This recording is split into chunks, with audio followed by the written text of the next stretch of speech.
Introduction to 2 Chronicles. 2 Chronicles continues the history of King David's royal line. The book ignores the northern kingdom of Israel that broke away during civil war. They were not regarded as the true Israel. This book, like 1 Chronicles, shows that the Jewish people's relationship with God was special. This book parallels the events recorded in the books of 1 and 2 Kings. The author, quite possibly the priest Ezra, writing about 450 to 430 BC, measures kings on the basis of their faithfulness to God. He wrote Chronicles after the people had returned from exile in Babylon so that they could understand their heritage and unique relationship to God. They had suffered captivity and the loss of God's covenant blessings because they did not keep His law. But now they had the opportunity for obedience and blessing once again. 2 Chronicles, chapter 1. Solomon, son of David, established himself firmly over his kingdom, for the Lord his God was with him, and made him exceedingly great. Then Solomon spoke to all Israel, to the commanders of thousands and commanders of hundreds, to the judges and to all the leaders in Israel, the heads of families. And Solomon and the whole assembly went to the high place at Gibeon, for God's tent of meeting was there, which Moses, the Lord's servant, had made in the desert. Now David had brought up the ark of God from Kiriath-Jearim to the place he had prepared for it, because he had pitched a tent for it in Jerusalem. But the bronze altar that Bezalel son of Uri, the son of Hur, had made was in Gibeon in front of the tabernacle of the Lord. So Solomon and the assembly inquired of him there. Solomon went up to the bronze altar before the Lord in the tent of meeting and offered 1,000 burnt offerings on it. That night God appeared to Solomon and said to him, "Ask for whatever you want me to give you." Solomon answered God, "You have shown great kindness to David my father, and have made me king in his place. Now, Lord God, let your promise to my father David be confirmed, for you have made me king over a people who are as numerous as the dust of the earth. Give me wisdom and knowledge, that I may lead this people. For who is able to govern this great people of yours?" God said to Solomon, "Since this is your heart's desire, and you have not asked for wealth, riches, or honor, nor for the death of your enemies, and since you have not asked for a long life, but for wisdom and knowledge to govern my people over whom I have made you king, therefore wisdom and knowledge will be given you, and I will also give you wealth, riches, and honor, such as no king who was before you ever had, and none after you will have." Then Solomon went to Jerusalem from the high place at Gibeon, from before the tent of meeting, and he reigned over Israel. Solomon accumulated chariots and horses. He had 1,400 chariots and 12,000 horses, which he kept in the chariot cities and also with him in Jerusalem. The king made silver and gold as common in Jerusalem as stones, and cedar as plentiful as sycamore fig trees in the foothills. Solomon's horses were imported from Egypt and from Cuwe. The royal merchants purchased them from Cuwe. They imported a chariot from Egypt for 600 shekels of silver, and a horse for 150. They also exported them to all the kings of the Hittites and of the Arameans. Chapter 2. Solomon gave orders to build a temple for the name of the Lord and a royal palace for himself. He conscripted 70,000 men as carriers and 80,000 as stone cutters in the hills and 3,600 as foremen over them. Solomon sent this message to Hiram, king of Tyre. "Send me cedar logs as you did for my father David when you sent him cedar to build a palace to live in. Now I am about to build a temple for the name of the Lord my God, and to dedicate it to him for burning fragrant incense before him, for setting out the consecrated bread regularly, and for making burnt offerings every morning and evening, and on Sabbaths and new moons, and at the appointed feasts of the Lord our God. This is a lasting ordinance for Israel. The temple I am going to build will be great, because our God is greater than all other gods. But who is able to build a temple for him, since the heavens, even the highest heavens, cannot contain him? Who then am I, to build a temple for him, except as a place to burn sacrifices before him? Send me therefore a man skilled to work in gold and silver, bronze and iron, and in purple, crimson, and blue yarn, and experienced in the art of engraving, to work in Judah and Jerusalem with my skilled craftsmen, whom my father David provided. Send me also cedar, pine, and algum logs from Lebanon, for I know that your men are skilled in cutting timber there. My men will work with yours, to provide me with plenty of lumber, because the temple I build must be large and magnificent. I will give your servants, the woodsmen who cut the timber, 20,000 cores of ground wheat, 20,000 cores of barley, 20,000 baths of wine, and 20,000 baths of olive oil. Hiram, king of Tyre, replied by letter to Solomon, Because the Lord loves his people, he has made you their king. And Hiram added, Praise be to the Lord, the God of Israel, who made heaven and earth. He has given King David a wise son, endowed with intelligence and discernment, who will build a temple for the Lord and a palace for himself. I am sending you Huram-Abi, a man of great skill, whose mother was from Dan and whose father was from Tyre. He is trained to work in gold and silver, bronze and iron, stone and wood, and with purple and blue and crimson yarn, and fine linen. He is experienced in all kinds of engraving and can execute any design given to him. He will work with your craftsmen and with those of my lord, David your father. Now let my lord send his servants the wheat and barley and the olive oil and wine he promised, and we will cut all the logs from Lebanon that you need, and will float them in rafts by sea down to Joppa. You can then take them up to Jerusalem. Solomon took a census of all the aliens who were in Israel, after the census his father David had taken, and they were found to be 153,600. He assigned 70,000 of them to be carriers, and 80,000 to be stone cutters in the hills, with 3,600 foremen over them, to keep the people working. Chapter 3. Then Solomon began to build the temple of the Lord in Jerusalem on Mount Moriah, where the Lord had appeared to his father David. It was on the threshing floor of Araunah the Jebusite, the place provided by David. He began building on the 2nd day of the 2nd month, in the 4th year of his reign. The foundation Solomon laid for building the temple of God was 60 cubits long and 20 cubits wide, using the cubit of the old standard. The portico at the front of the temple was 20 cubits long across the width of the building, and 20 cubits high. He overlaid the inside with pure gold. He paneled the main hall with pine, and covered it with fine gold, and decorated it with palm tree and chain designs. He adorned the temple with precious stones, and the gold he used was gold of Parvaim. He overlaid the ceiling beams, door frames, walls, and doors of the temple with gold, and he carved cherubim on the walls. He built the most holy place, its length corresponding to the width of the temple, 20 cubits long and 20 cubits wide. He overlaid the inside with 600 talents of fine gold. The gold nails weighed 50 shekels. He also overlaid the upper parts with gold. In the most holy place, he made a pair of sculptured cherubim and overlaid them with gold. The total wingspan of the cherubim was 20 cubits. One wing of the first cherub was 5 cubits long and touched the temple wall, while its other wing, also 5 cubits long, touched the wing of the other cherub. Similarly, one wing of the second cherub was 5 cubits long and touched the other temple wall, and its other wing, also 5 cubits long, touched the wing of the first cherub. The wings of these cherubim extended 20 cubits. They stood on their feet, facing the main hall. He made the curtain of blue, purple, and crimson yarn and fine linen, with cherubim worked into it. In the front of the temple he made 2 pillars, which together were 35 cubits long, each with a capital on top measuring 5 cubits. He made interwoven chains and put them on top of the pillars. He also made 100 pomegranates and attached them to the chains. He erected the pillars in front of the temple, one to the south and one to the north. The one to the south he named Jachin, and the one to the north, Boaz.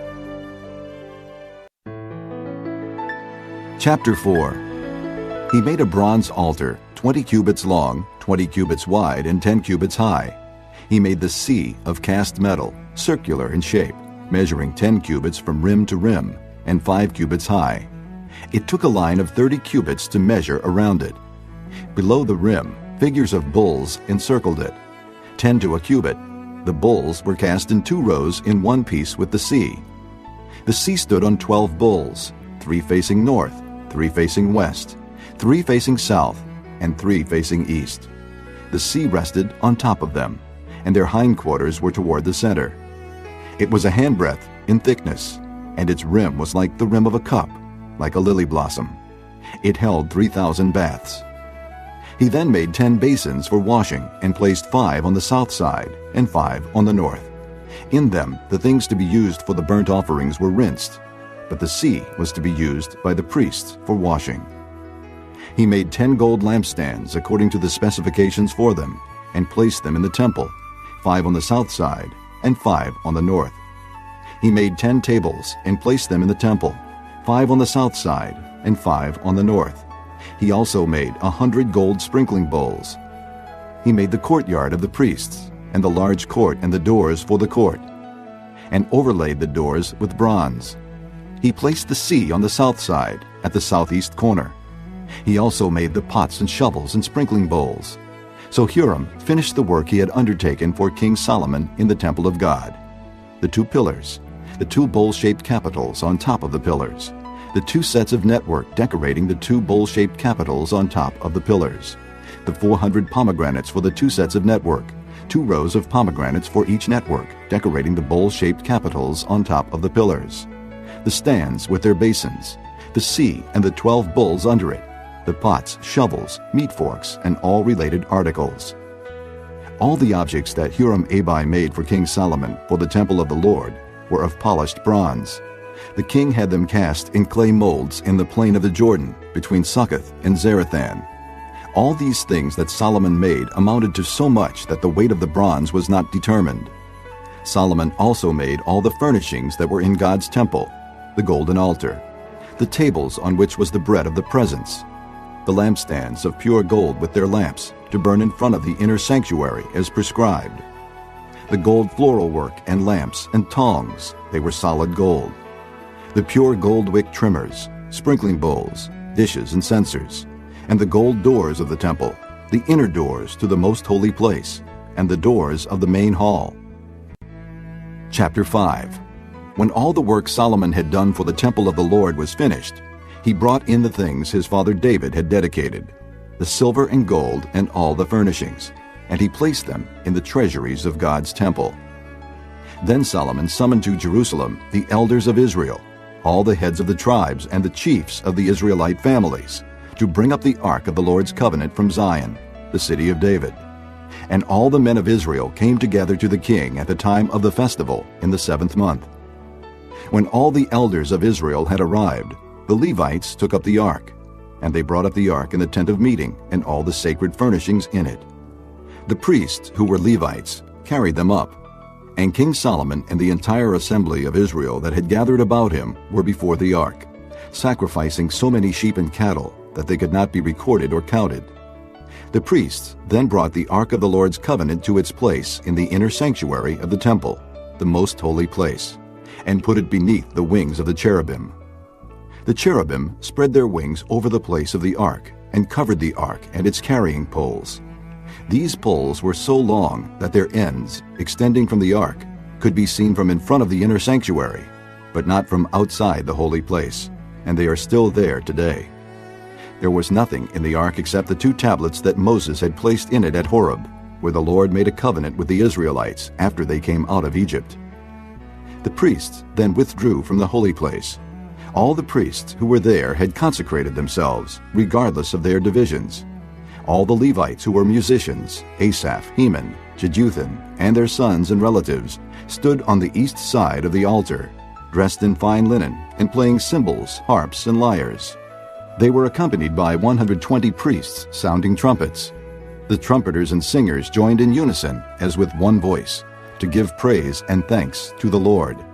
Accompanied by trumpets, cymbals, and other instruments, they raised their voices in praise to the Lord and sang, "He is good. His love endures forever." Then the temple of the Lord was filled with a cloud, and the priests could not perform their service because of the cloud, for the glory of the Lord filled the temple of God. Chapter 6. Then Solomon said, "The Lord has said that he would dwell in a dark cloud.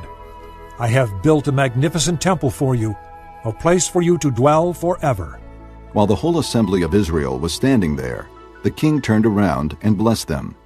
Then he said, Praise be to the Lord, the God of Israel, who with his hands has fulfilled what he promised with his mouth to my father David. For he said, Since the day I brought my people out of Egypt, I have not chosen a city in any tribe of Israel to have a temple built for my name to be there, nor have I chosen any one to be the leader over my people Israel. But now I have chosen Jerusalem for my name to be there, and I have chosen David to rule my people Israel. My father David had it in his heart to build a temple for the name of the Lord, the God of Israel. But the Lord said to my father David, Because it was in your heart to build a temple for my name, you did well to have this in your heart. Nevertheless, you are not the one to build the temple, but your son, who is your own flesh and blood. He is the one who will build the temple for my name. The Lord has kept the promise he made. I have succeeded David my father, and now I sit on the throne of Israel just as the Lord promised. And I have built the temple for the name of the Lord, the God of Israel. There I have placed the ark, in which is the covenant of the Lord that he made with the people of Israel. Then Solomon stood before the altar of the Lord in front of the whole assembly of Israel, and spread out his hands. Now he had made a bronze platform, 5 cubits long, 5 cubits wide, and 3 cubits high, and had placed it in the center of the outer court. He stood on the platform and then knelt down before the whole assembly of Israel, and spread out his hands toward heaven. He said, O Lord, God of Israel, there is no God like you in heaven or on earth. You who keep your covenant of love with your servants, who continue wholeheartedly in your way. You have kept your promise to your servant David, my father. With your mouth you have promised, and with your hand you have fulfilled it, as it is today. Now, Lord, God of Israel, keep for your servant David, my father, the promises you made to him when you said, You shall never fail to have a man to sit before me on the throne of Israel, if only your sons are careful in all they do to walk before me according to my law, as you have done. And now, O Lord, God of Israel, let your word that you promised your servant David come true. But will God really dwell on earth with men? The heavens, even the highest heavens, cannot contain you. How much less this temple I have built. Yet give attention to your servant's prayer and his plea for mercy, O Lord my God. Hear the cry and the prayer that your servant is praying in your presence. May your eyes be open toward this temple day and night, this place of which you said you would put your name there. May you hear the prayer your servant prays toward this place. Hear the supplications of your servant and of your people Israel when they pray toward this place.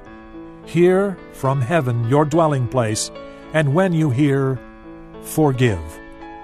When a man wrongs his neighbor and is required to take an oath, and he comes and swears the oath before your altar in this temple, then hear from heaven and act. Judge between your servants, repaying the guilty by bringing down on his own head what he has done. Declare the innocent not guilty, and so establish his innocence. When your people Israel have been defeated by an enemy because they have sinned against you, and when they turn back and confess your name, praying and making supplication before you in this temple, then hear from heaven and forgive the sin of your people Israel, and bring them back to the land you gave to them and their fathers. When the heavens are shut up, and there is no rain because your people have sinned against you, and when they pray toward this place, and confess your name and turn from their sin because you have afflicted them, then hear from heaven and forgive the sin of your servants, your people Israel. Teach them the right way to live, and send rain on the land you gave your people for an inheritance.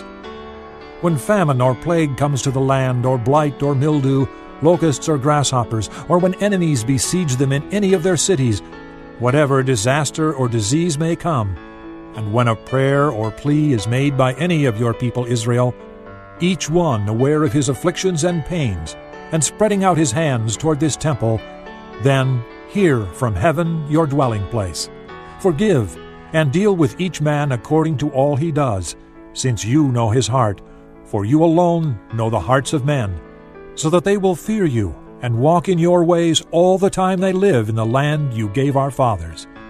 As for the foreigner who does not belong to your people Israel, but has come from a distant land because of your great name and your mighty hand and your outstretched arm, when he comes and prays toward this temple, then hear from heaven your dwelling place, and do whatever the foreigner asks of you, so that all the peoples of the earth may know your name, and fear you, as do your own people Israel, and may know that this house I have built bears your name.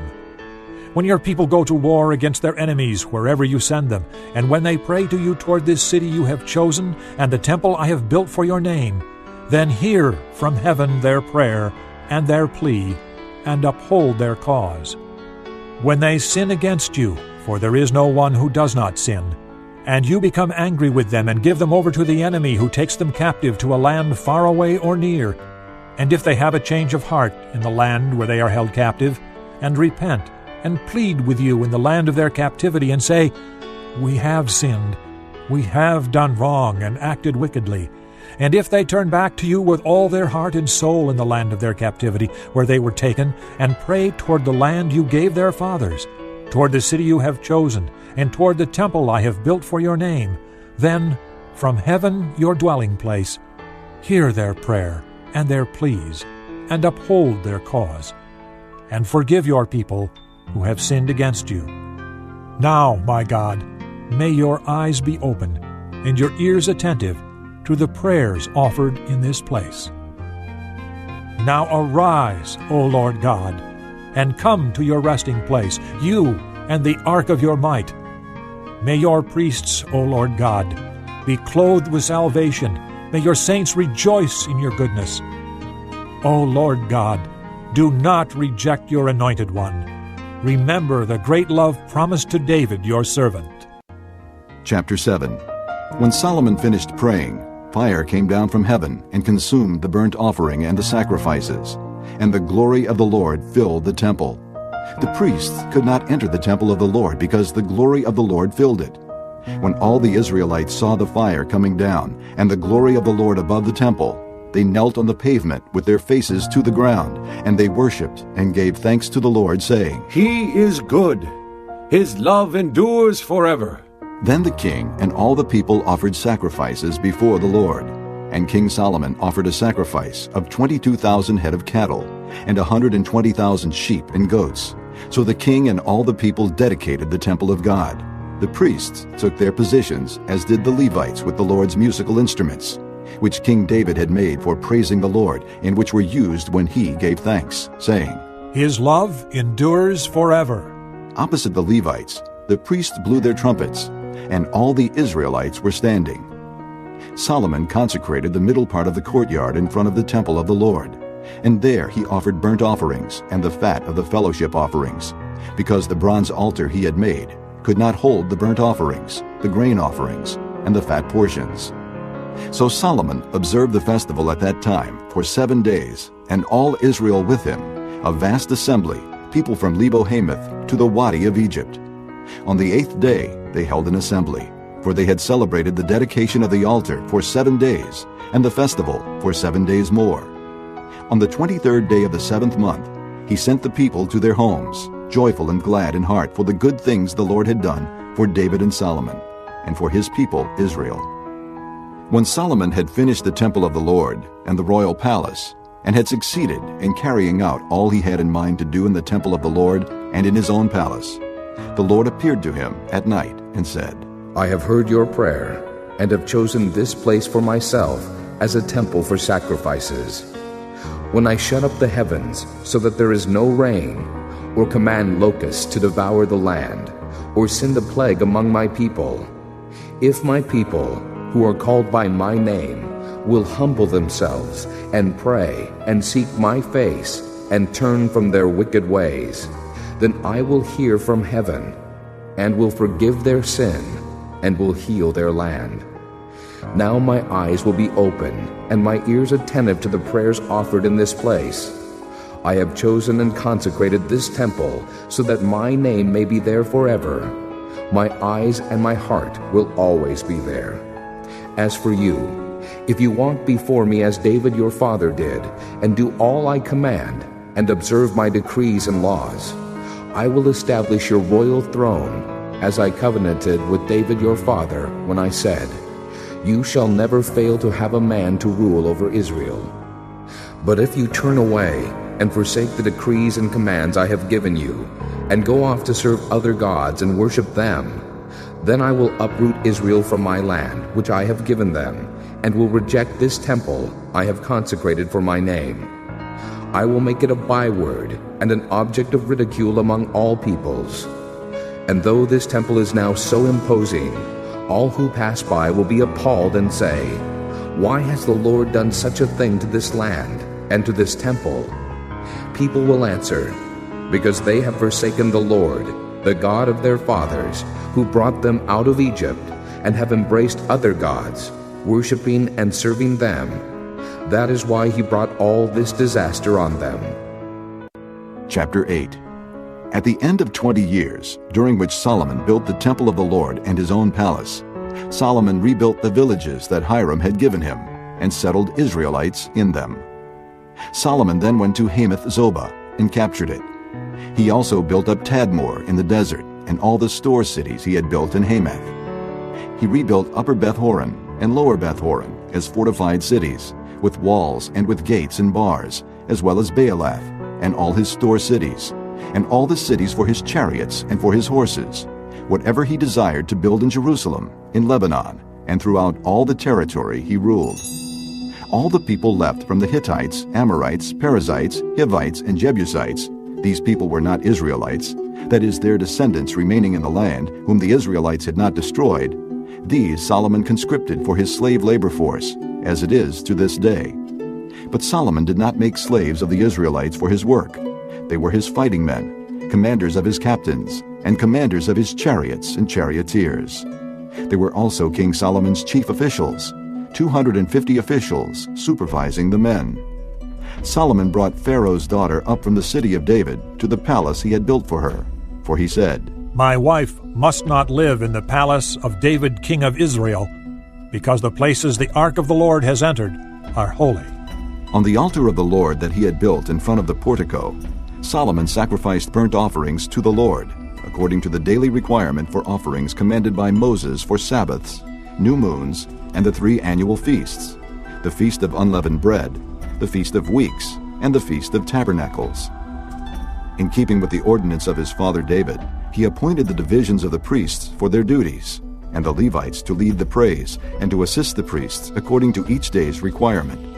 He also appointed the gatekeepers by divisions for the various gates, because this was what David the man of God had ordered. They did not deviate from the king's commands to the priests or to the Levites in any matter, including that of the treasuries. All Solomon's work was carried out, from the day the foundation of the temple of the Lord was laid until its completion. So the temple of the Lord was finished. Then Solomon went to Ezion-Geber and Elath on the coast of Edom. And Hiram sent him ships commanded by his own officers, men who knew the sea. These, with Solomon's men, sailed to Ophir and brought back 450 talents of gold, which they delivered to King Solomon. Chapter 9. When the queen of Sheba heard of Solomon's fame, she came to Jerusalem to test him with hard questions. Arriving with a very great caravan, with camels carrying spices, large quantities of gold and precious stones, she came to Solomon and talked with him about all she had on her mind. Solomon answered all her questions. Nothing was too hard for him to explain to her. When the queen of Sheba saw the wisdom of Solomon, as well as the palace he had built, the food on his table, the seating of his officials, the attending servants in their robes, the cupbearers in their robes, and the burnt offerings he made at the temple of the Lord, she was overwhelmed. She said to the king, The report I heard in my own country about your achievements and your wisdom is true. But I did not believe what they said until I came and saw with my own eyes. Indeed, not even half the greatness of your wisdom was told me. You have far exceeded the report I heard. How happy your men must be! How happy your officials, who continually stand before you and hear your wisdom! Praise be to the Lord your God, who has delighted in you, and placed you on his throne as king to rule for the Lord your God.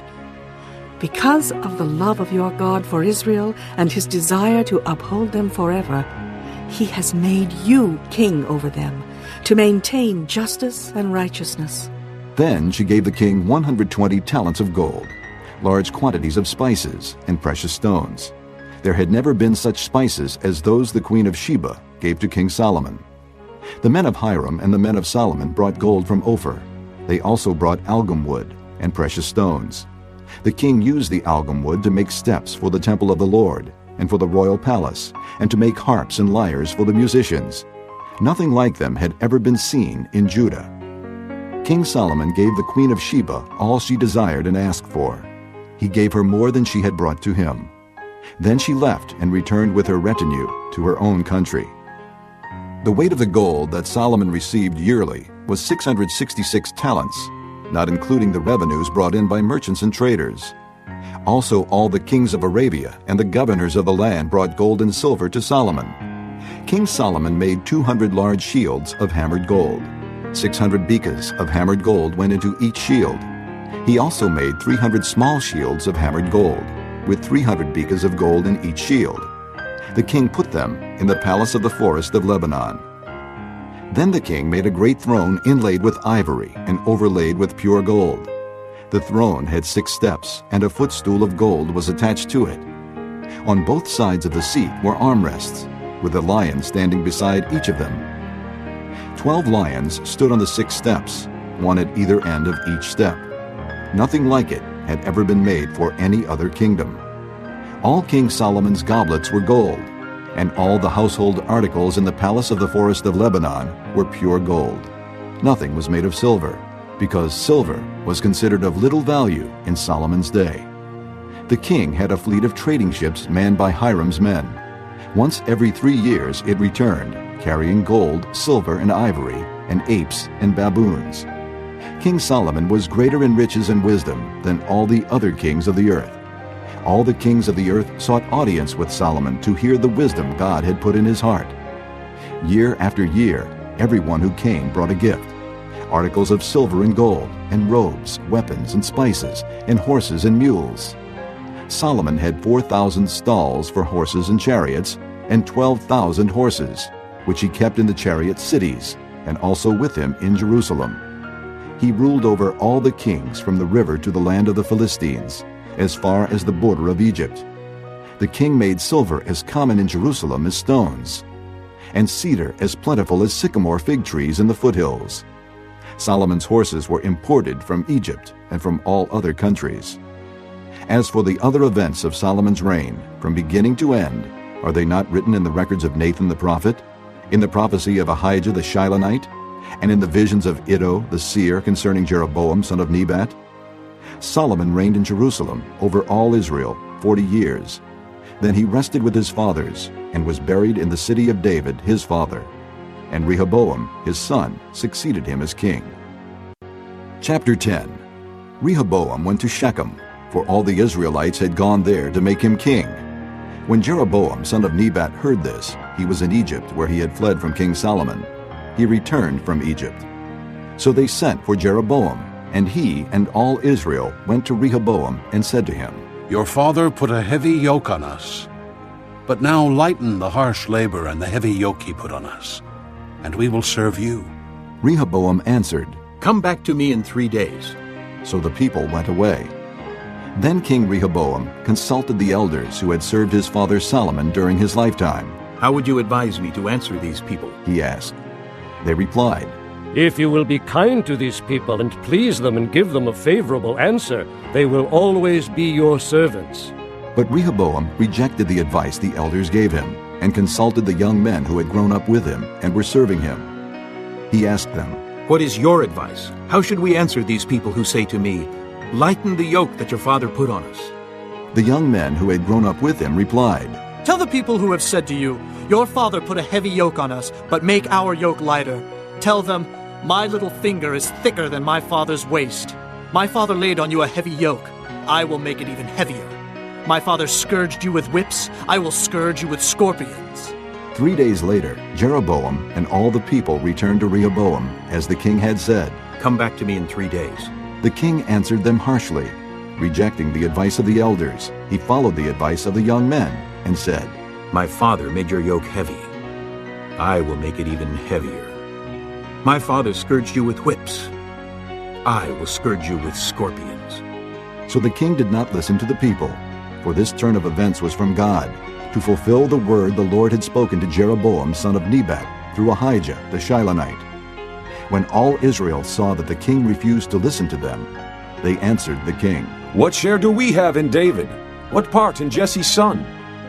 To your tents, O Israel! Look after your own house, O David! So all the Israelites went home. But as for the Israelites who were living in the towns of Judah, Rehoboam still ruled over them. King Rehoboam sent out Adoniram, who was in charge of forced labor, but the Israelites stoned him to death. King Rehoboam, however, managed to get into his chariot and escape to Jerusalem. So Israel has been in rebellion against the house of David to this day. Chapter 11. When Rehoboam arrived in Jerusalem, he mustered the house of Judah and Benjamin, 180,000 fighting men, to make war against Israel and to regain the kingdom for Rehoboam. But this word of the Lord came to Shemaiah, the man of God. Say to Rehoboam, son of Solomon, king of Judah, and to all the Israelites in Judah and Benjamin, this is what the Lord says. Do not go up to fight against your brothers. Go home, every one of you, for this is my doing. So they obeyed the words of the Lord and turned back from marching against Jeroboam. Rehoboam lived in Jerusalem and built up towns for defense in Judah: Bethlehem, Etam, Tekoa, Beth-zur, Soko, Adullam, Gath, Maresha, Ziph, Adoraim, Lachish, Azekah, Zorah, Ajalon, and Hebron. These were fortified cities in Judah and Benjamin. He strengthened their defenses and put commanders in them with supplies of food, olive oil, and wine. He put shields and spears in all the cities and made them very strong. So Judah and Benjamin were his. The priests and Levites from all their districts throughout Israel sided with him. The Levites even abandoned their pasture lands and property and came to Judah and Jerusalem, because Jeroboam and his sons had rejected them as priests of the Lord. And he appointed his own priests for the high places and for the goat and calf idols he had made. Those from every tribe of Israel who set their hearts on seeking the Lord, the God of Israel, followed the Levites to Jerusalem to offer sacrifices to the Lord, the God of their fathers. They strengthened the kingdom of Judah and supported Rehoboam, son of Solomon, 3 years, walking in the ways of David and Solomon during this time. Rehoboam married Mahalath, who was the daughter of David's son Jeremoth, and of Abihail, the daughter of Jesse's son Eliab. She bore him sons Jeush, Shemariah, and Zaham. Then he married Maacah, daughter of Absalom, who bore him Abijah, Attai, Ziza, and Shelomith. Rehoboam loved Maacah, daughter of Absalom, more than any of his other wives and concubines. In all, he had 18 wives and 60 concubines, 28 sons and 60 daughters. Rehoboam appointed Abijah, son of Maacah, to be the chief prince among his brothers, in order to make him king. He acted wisely, dispersing some of his sons throughout the districts of Judah and Benjamin, and to all the fortified cities. He gave them abundant provisions and took many wives for them. Chapter 12. After Rehoboam's position as king was established, and he had become strong, he and all Israel with him abandoned the law of the Lord. Because they had been unfaithful to the Lord, Shishak, king of Egypt, attacked Jerusalem in the 5th year of King Rehoboam. With 1,200 chariots and 60,000 horsemen and the innumerable troops of Libyans, Sukkites, and Cushites that came with him from Egypt, he captured the fortified cities of Judah and came as far as Jerusalem. Then the prophet Shemaiah came to Rehoboam and to the leaders of Judah who had assembled in Jerusalem for fear of Shishak, and he said to them, This is what the Lord says. You have abandoned me, therefore I now abandon you to Shishak. The leaders of Israel and the king humbled themselves and said, The Lord is just. When the Lord saw that they had humbled themselves, this word of the Lord came to Shemaiah. Since they have humbled themselves, I will not destroy them, but will soon give them deliverance. My wrath will not be poured out on Jerusalem through Shishak. They will, however, become subject to him, so that they may learn the difference between serving me and serving the kings of other lands." When Shishak, king of Egypt, attacked Jerusalem, he carried off the treasures of the temple of the Lord and the treasures of the royal palace. He took everything, including the gold shields Solomon had made.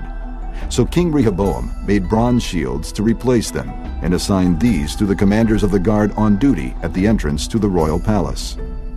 Whenever the king went to the Lord's temple, the guards went with him, bearing the shields, and afterward they returned them to the guard room. Because Rehoboam humbled himself, the Lord's anger turned from him, and he was not totally destroyed. Indeed, there was some good in Judah. King Rehoboam established himself firmly in Jerusalem and continued as king. He was 41 years old when he became king, and he reigned 17 years in Jerusalem, the city the Lord had chosen out of all the tribes of Israel in which to put his name. His mother's name was Naamah. She was an Ammonite. He did evil because he had not set his heart on seeking the Lord. As for the events of Rehoboam's reign, from beginning to end, are they not written in the records of Shemaiah the prophet and of Iddo the seer that deal with genealogies? There was continual warfare between Rehoboam and Jeroboam. Rehoboam rested with his fathers and was buried in the city of David, and Abijah his son succeeded him as king. Chapter 13. In the 18th year of the reign of Jeroboam, Abijah became king of Judah, and he reigned in Jerusalem 3 years. His mother's name was Maacah, a daughter of Uriel of Gibeah. There was war between Abijah and Jeroboam. Abijah went into battle with a force of 400,000 able fighting men, and Jeroboam drew up a battle line against him with 800,000 able troops. Abijah stood on Mount Zemaraim in the hill country of Ephraim and said, "Jeroboam and all Israel, listen to me. Don't you know that the Lord, the God of Israel, has given the kingship of Israel to David and his descendants forever by a covenant of salt? Yet Jeroboam son of Nebat, an official of Solomon son of David, rebelled against his master. Some worthless scoundrels gathered around him and opposed Rehoboam son of Solomon when he was young and indecisive and not strong enough to resist them. And now you plan to resist the kingdom of the Lord, which is in the hands of David's descendants. You are indeed a vast army and have with you the golden calves that Jeroboam made to be your gods. But didn't you drive out the priests of the Lord, the sons of Aaron and the Levites, and make priests of your own as the peoples of other lands do? Whoever comes to consecrate himself with a young bull and 7 rams may become a priest of what are not gods. As for us, the Lord is our God, and we have not forsaken him. The priests who serve the Lord are sons of Aaron, and the Levites assist them. Every morning and evening they present burnt offerings and fragrant incense to the Lord. They set out the bread on the ceremonially clean table and light the lamps on the gold lampstand every evening. We are observing the requirements of the Lord our God. But you have forsaken him. God is with us. He is our leader. His priests with their trumpets will sound the battle cry against you. Men of Israel, do not fight against the Lord, the God of your fathers, for you will not succeed." Now Jeroboam had sent troops around to the rear, so that while he was in front of Judah, the ambush was behind them. Judah turned and saw that they were being attacked at both front and rear. Then they cried out to the Lord. The priests blew their trumpets, and the men of Judah raised the battle cry. At the sound of their battle cry, God routed Jeroboam and all Israel before Abijah and Judah.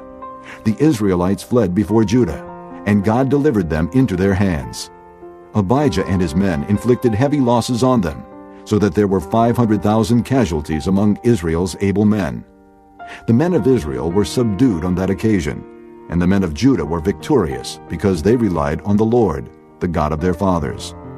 Abijah pursued Jeroboam and took from him the towns of Bethel, Jeshanah, and Ephron, with their surrounding villages.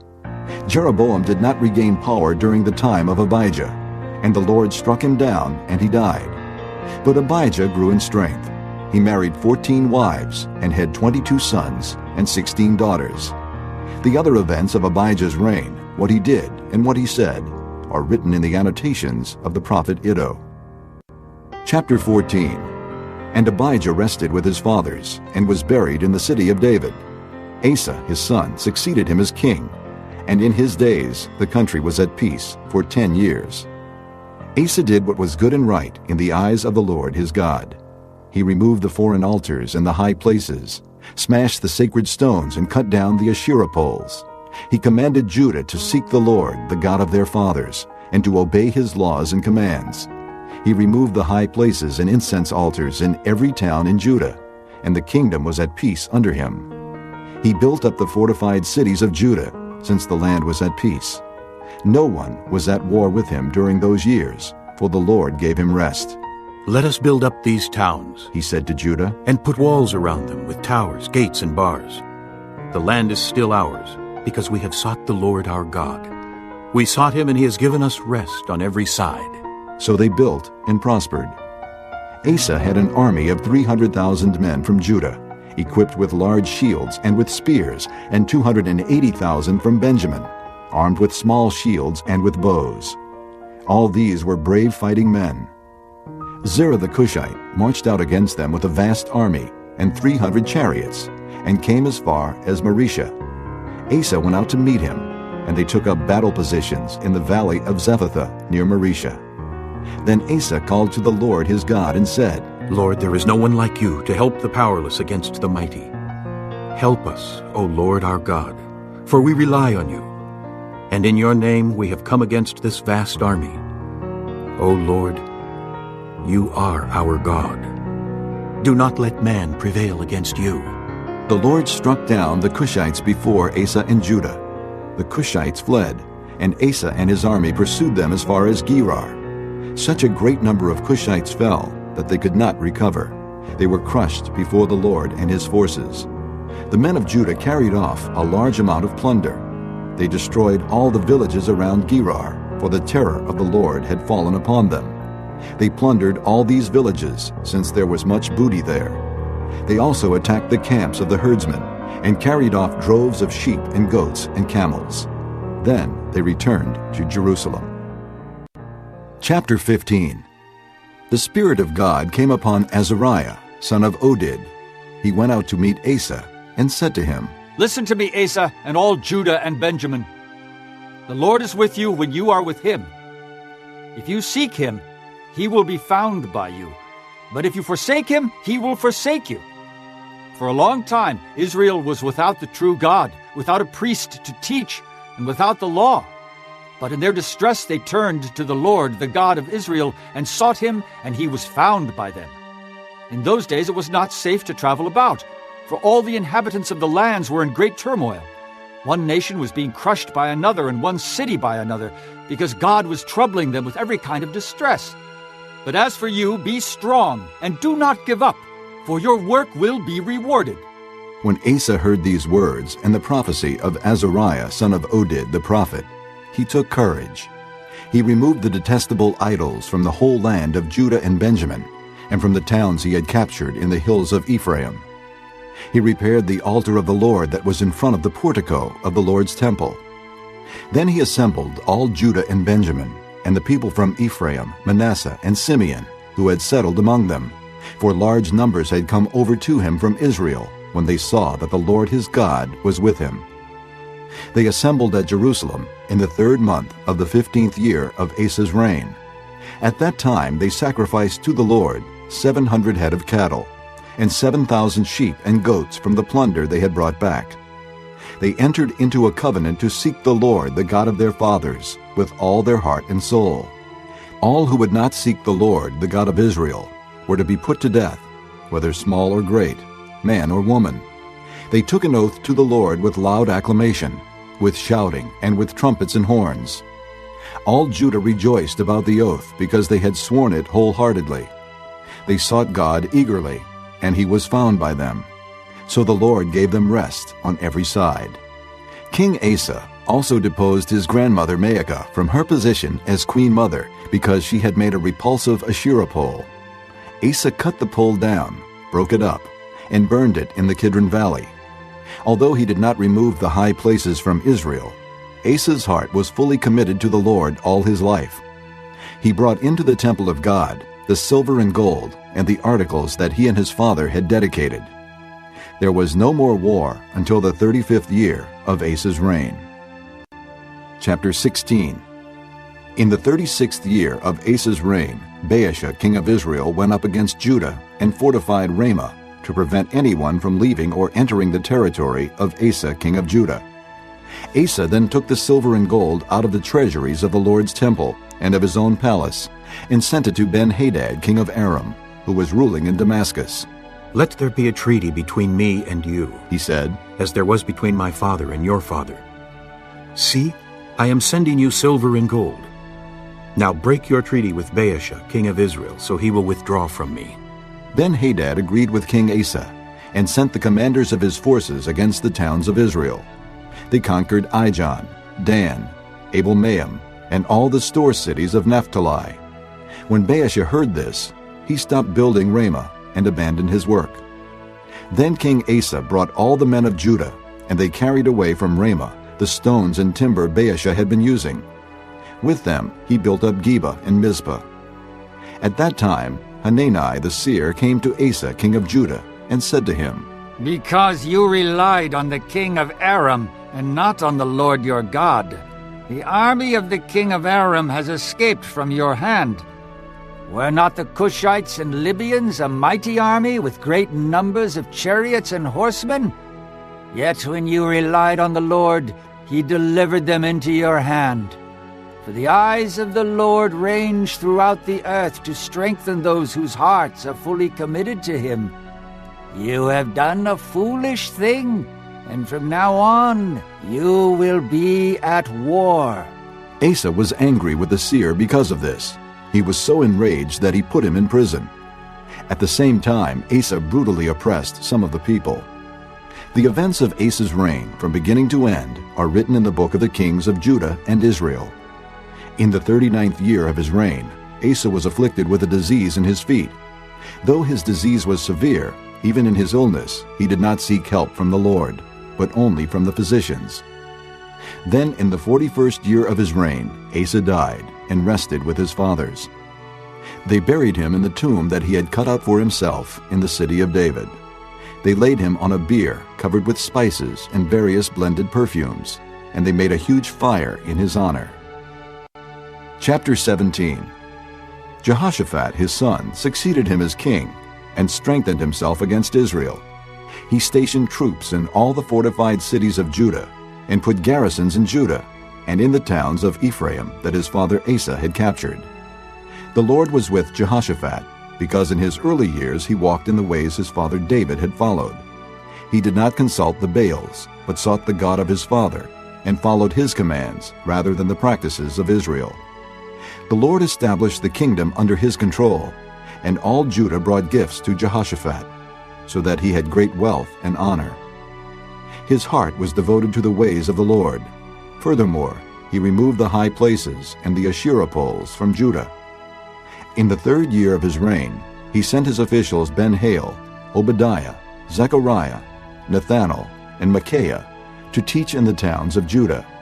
With them were certain Levites, Shemaiah, Nethaniah, Zebediah, Asahel, Shemiramoth, Jehonathan, Adonijah, Tobijah, and Tob-Adonijah, and the priests, Elishama and Jehoram. They taught throughout Judah, taking with them the book of the law of the Lord. They went around to all the towns of Judah and taught the people. The fear of the Lord fell on all the kingdoms of the land surrounding Judah, so that they did not make war with Jehoshaphat. Some Philistines brought Jehoshaphat gifts and silver as tribute, and the Arabs brought him flocks, 7,700 rams and 7,700 goats. Jehoshaphat became more and more powerful. He built forts and store cities in Judah and had large supplies in the towns of Judah. He also kept experienced fighting men in Jerusalem. Their enrollment by families was as follows. From Judah, commanders of units of 1,000. Adnah, the commander, with 300,000 fighting men. Next, Jehohanan, the commander, with 280,000. Next, Amasiah, son of Zichri, who volunteered himself for the service of the Lord, with 200,000. From Benjamin, Eliada, a valiant soldier, with 200,000 men armed with bows and shields. Next, Jehozabad, with 180,000 men armed for battle. These were the men who served the king, besides those he stationed in the fortified cities throughout Judah. Chapter 18. Now Jehoshaphat had great wealth and honor, and he allied himself with Ahab by marriage. Some years later, he went down to visit Ahab in Samaria. Ahab slaughtered many sheep and cattle for him and the people with him, and urged him to attack Ramoth-Gilead. Ahab, king of Israel, asked Jehoshaphat, king of Judah, "Will you go with me against Ramoth-Gilead?" Jehoshaphat replied, I am as you are, and my people as your people. We will join you in the war. But Jehoshaphat also said to the king of Israel, First seek the counsel of the Lord. So the king of Israel brought together the prophets, 400 men, and asked them, "Shall we go to war against Ramoth-Gilead, or shall I refrain?" Go, they answered. for God will give it into the king's hand. But Jehoshaphat asked, Is there not a prophet of the Lord here whom we can inquire of? The king of Israel answered Jehoshaphat, There is still one man through whom we can inquire of the Lord, but I hate him because he never prophesies anything good about me, but always bad. He is Micaiah, son of Imlah. The king should not say that. Jehoshaphat replied. So the king of Israel called one of his officials and said, Bring Micaiah, son of Imlah, at once. Dressed in their royal robes, the king of Israel and Jehoshaphat, king of Judah, were sitting on their thrones at the threshing floor by the entrance to the gate of Samaria, with all the prophets prophesying before them. Now Zedekiah, son of Chenaanah, had made iron horns, and he declared, This is what the Lord says. With these you will gore the Arameans until they are destroyed. All the other prophets were prophesying the same thing. Attack Ramoth-Gilead, and be victorious, They said. for the Lord will give it into the king's hand. The messenger who had gone to summon Micaiah said to him, Look, as one man the other prophets are predicting success for the king. Let your word agree with theirs, and speak favorably. But Micaiah said, As surely as the Lord lives, I can tell him only what my God says. When he arrived, the king asked him, Micaiah, shall we go to war against Ramoth-Gilead, or shall I refrain? Attack and be victorious, he answered. for they will be given into your hand. The king said to him, How many times must I make you swear to tell me nothing but the truth in the name of the Lord? Then Micaiah answered, I saw all Israel scattered on the hills like sheep without a shepherd, and the Lord said, These people have no master. Let each one go home in peace. The king of Israel said to Jehoshaphat, Didn't I tell you that he never prophesies anything good about me, but only bad? Micaiah continued, Therefore hear the word of the Lord. I saw the Lord sitting on his throne with all the host of heaven standing on his right and on his left. And the Lord said, Who will entice Ahab, king of Israel, into attacking Ramoth-Gilead and going to his death there? One suggested this, and another that. Finally a spirit came forward, stood before the Lord, and said, I will entice him. By what means? The Lord asked. I will go and be a lying spirit in the mouths of all his prophets, he said. You will succeed in enticing him, said the Lord. Go and do it. So now the Lord has put a lying spirit in the mouths of these prophets of yours. The Lord has decreed disaster for you. Then Zedekiah, son of Chenaanah, went up and slapped Micaiah in the face. Which way did the Spirit from the Lord go when he went from me to speak to you? He asked. Micaiah replied, You will find out on the day you go to hide in an inner room. The king of Israel then ordered, Take Micaiah and send him back to Ammon, the ruler of the city, and to Joash, the king's son, and say, This is what the king says. Put this fellow in prison, and give him nothing but bread and water until I return safely. Micaiah declared, If you ever return safely, the Lord has not spoken through me. Then he added, Mark my words, all you people. So the king of Israel and Jehoshaphat, king of Judah, went up to Ramoth-Gilead. The king of Israel said to Jehoshaphat, I will enter the battle in disguise, but you wear your royal robes." So the king of Israel disguised himself and went into battle.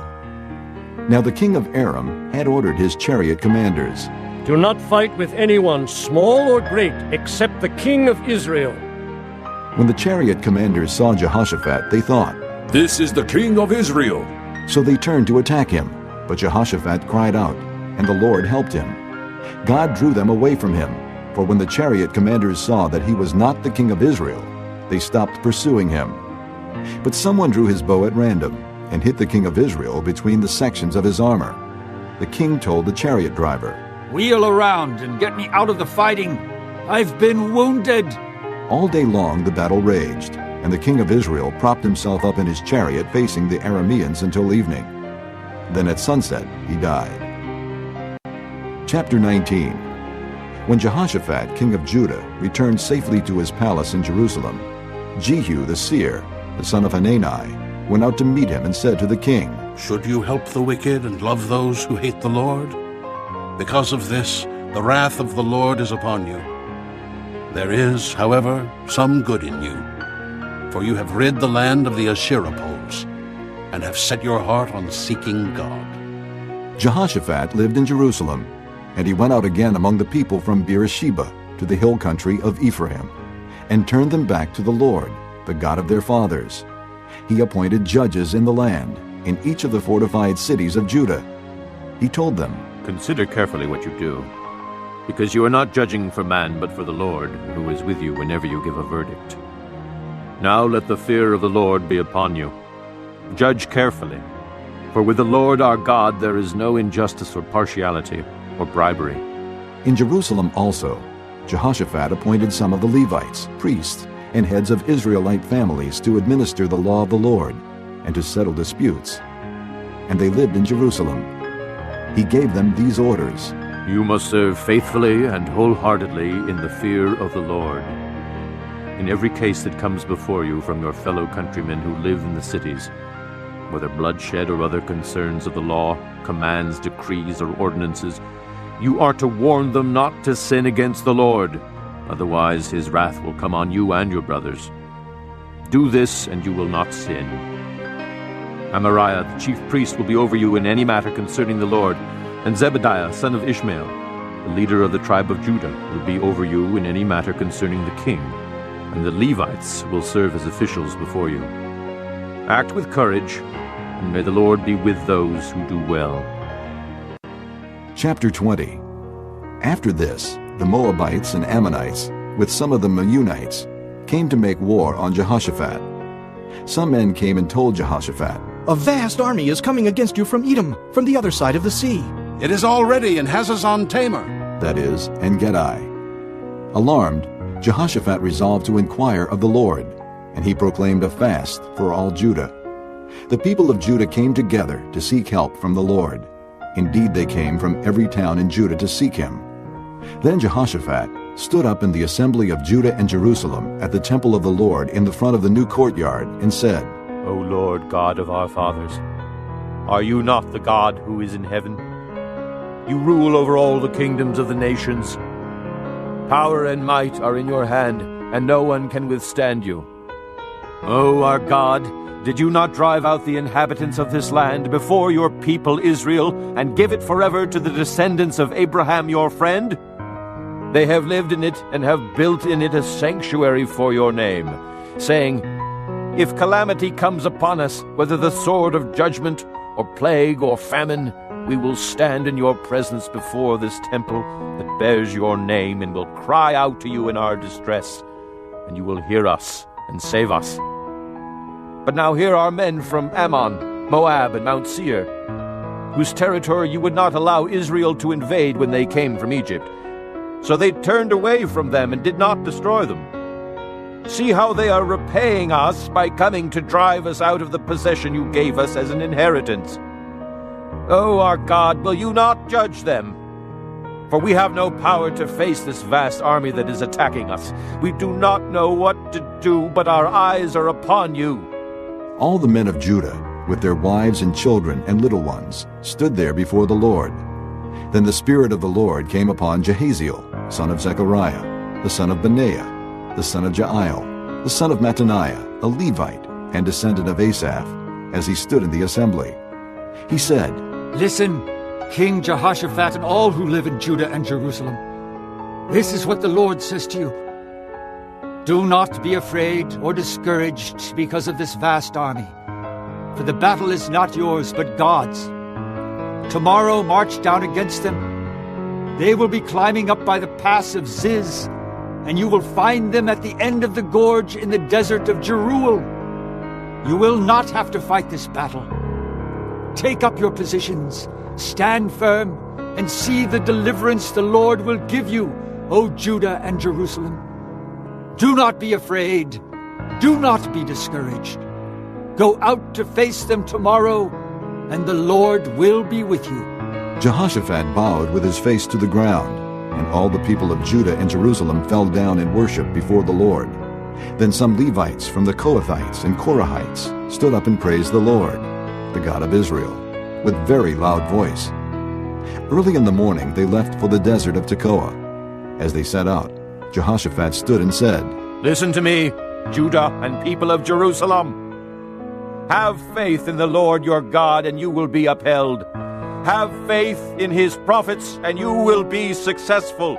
After consulting the people, Jehoshaphat appointed men to sing to the Lord and to praise him for the splendor of his holiness, as they went out at the head of the army, saying, "Give thanks to the Lord, for his love endures forever." As they began to sing and praise, the Lord set ambushes against the men of Ammon and Moab and Mount Seir who were invading Judah, and they were defeated. The men of Ammon and Moab rose up against the men from Mount Seir to destroy and annihilate them. After they finished slaughtering the men from Seir, they helped to destroy one another. When the men of Judah came to the place that overlooks the desert and looked toward the vast army, they saw only dead bodies lying on the ground. No one had escaped. So Jehoshaphat and his men went to carry off their plunder, and they found among them a great amount of equipment and clothing, and also articles of value, more than they could take away. There was so much plunder that it took 3 days to collect it. On the 4th day, they assembled in the valley of Berakah, where they praised the Lord. This is why it is called the Valley of Berakah to this day. Then, led by Jehoshaphat, all the men of Judah and Jerusalem returned joyfully to Jerusalem, for the Lord had given them cause to rejoice over their enemies. They entered Jerusalem and went to the temple of the Lord with harps and lutes and trumpets. The fear of God came upon all the kingdoms of the countries when they heard how the Lord had fought against the enemies of Israel. And the kingdom of Jehoshaphat was at peace, for his God had given him rest on every side. So Jehoshaphat reigned over Judah. He was 35 years old when he became king of Judah, and he reigned in Jerusalem 25 years. His mother's name was Azubah, daughter of Shilhi. He walked in the ways of his father Asa, and did not stray from them. He did what was right in the eyes of the Lord. The high places, however, were not removed, and the people still had not set their hearts on the God of their fathers. The other events of Jehoshaphat's reign, from beginning to end, are written in the annals of Jehu, son of Hanani, which are recorded in the book of the kings of Israel. Later, Jehoshaphat, king of Judah, made an alliance with Ahaziah, king of Israel, who was guilty of wickedness. He agreed with him to construct a fleet of trading ships. After these were built at Ezion-Geber, Eliezer, son of Dodavehu of Marisha, prophesied against Jehoshaphat, saying, "Because you have made an alliance with Ahaziah, the Lord will destroy what you have made." The ships were wrecked and were not able to set sail to trade. Chapter 21. Then Jehoshaphat rested with his fathers and was buried with them in the city of David. And Jehoram his son succeeded him as king. Jehoram's brothers, the sons of Jehoshaphat, were Azariah, Jehiel, Zechariah, Azariahu, Michael, and Shephatiah. All these were sons of Jehoshaphat, king of Israel. Their father had given them many gifts of silver and gold and articles of value, as well as fortified cities in Judah, but he had given the kingdom to Jehoram because he was his firstborn son. When Jehoram established himself firmly over his father's kingdom, he put all his brothers to the sword, along with some of the princes of Israel. Jehoram was 32 years old when he became king, and he reigned in Jerusalem 8 years. He walked in the ways of the kings of Israel, as the house of Ahab had done, for he married a daughter of Ahab. He did evil in the eyes of the Lord. Nevertheless, because of the covenant the Lord had made with David, the Lord was not willing to destroy the house of David. He had promised to maintain a lamp for him and his descendants forever. In the time of Jehoram, Edom rebelled against Judah and set up its own king. So Jehoram went there with his officers and all his chariots. The Edomites surrounded him and his chariot commanders, but he rose up and broke through by night. To this day, Edom has been in rebellion against Judah. Libnah revolted at the same time, because Jehoram had forsaken the Lord, the God of his fathers.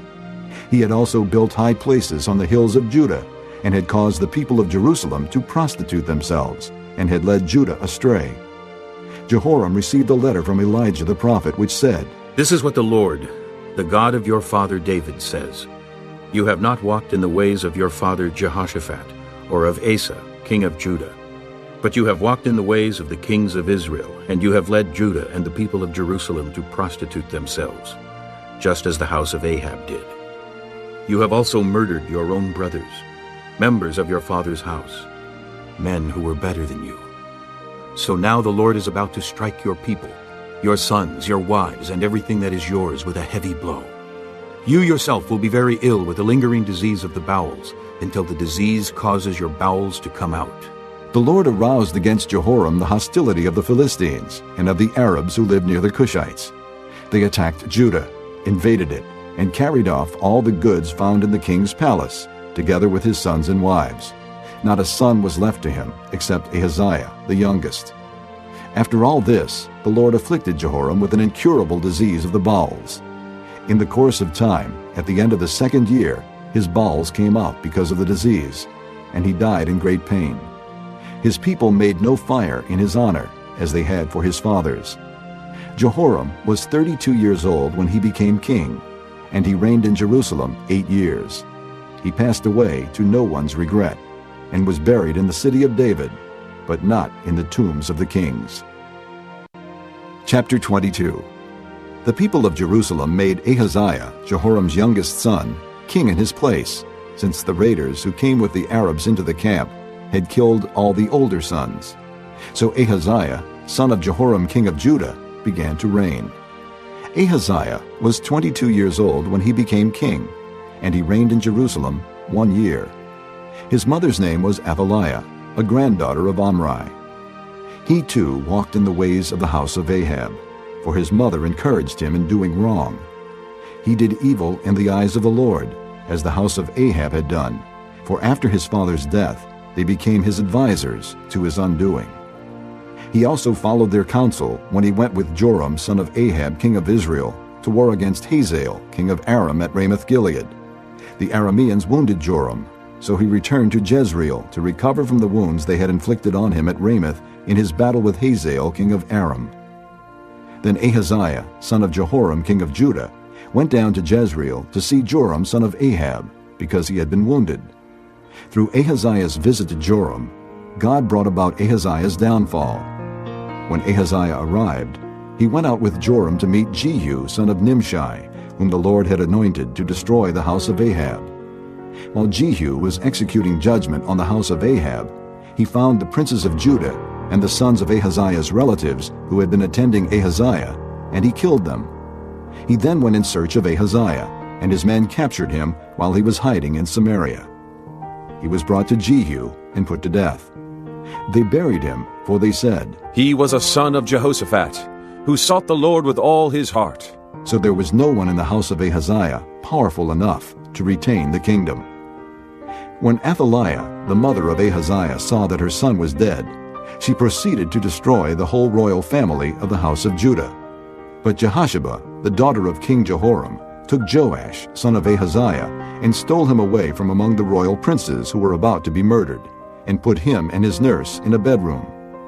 Because Jehosheba, the daughter of King Jehoram and wife of the priest Jehoiada, was Ahaziah's sister, she hid the child from Athaliah so she could not kill him.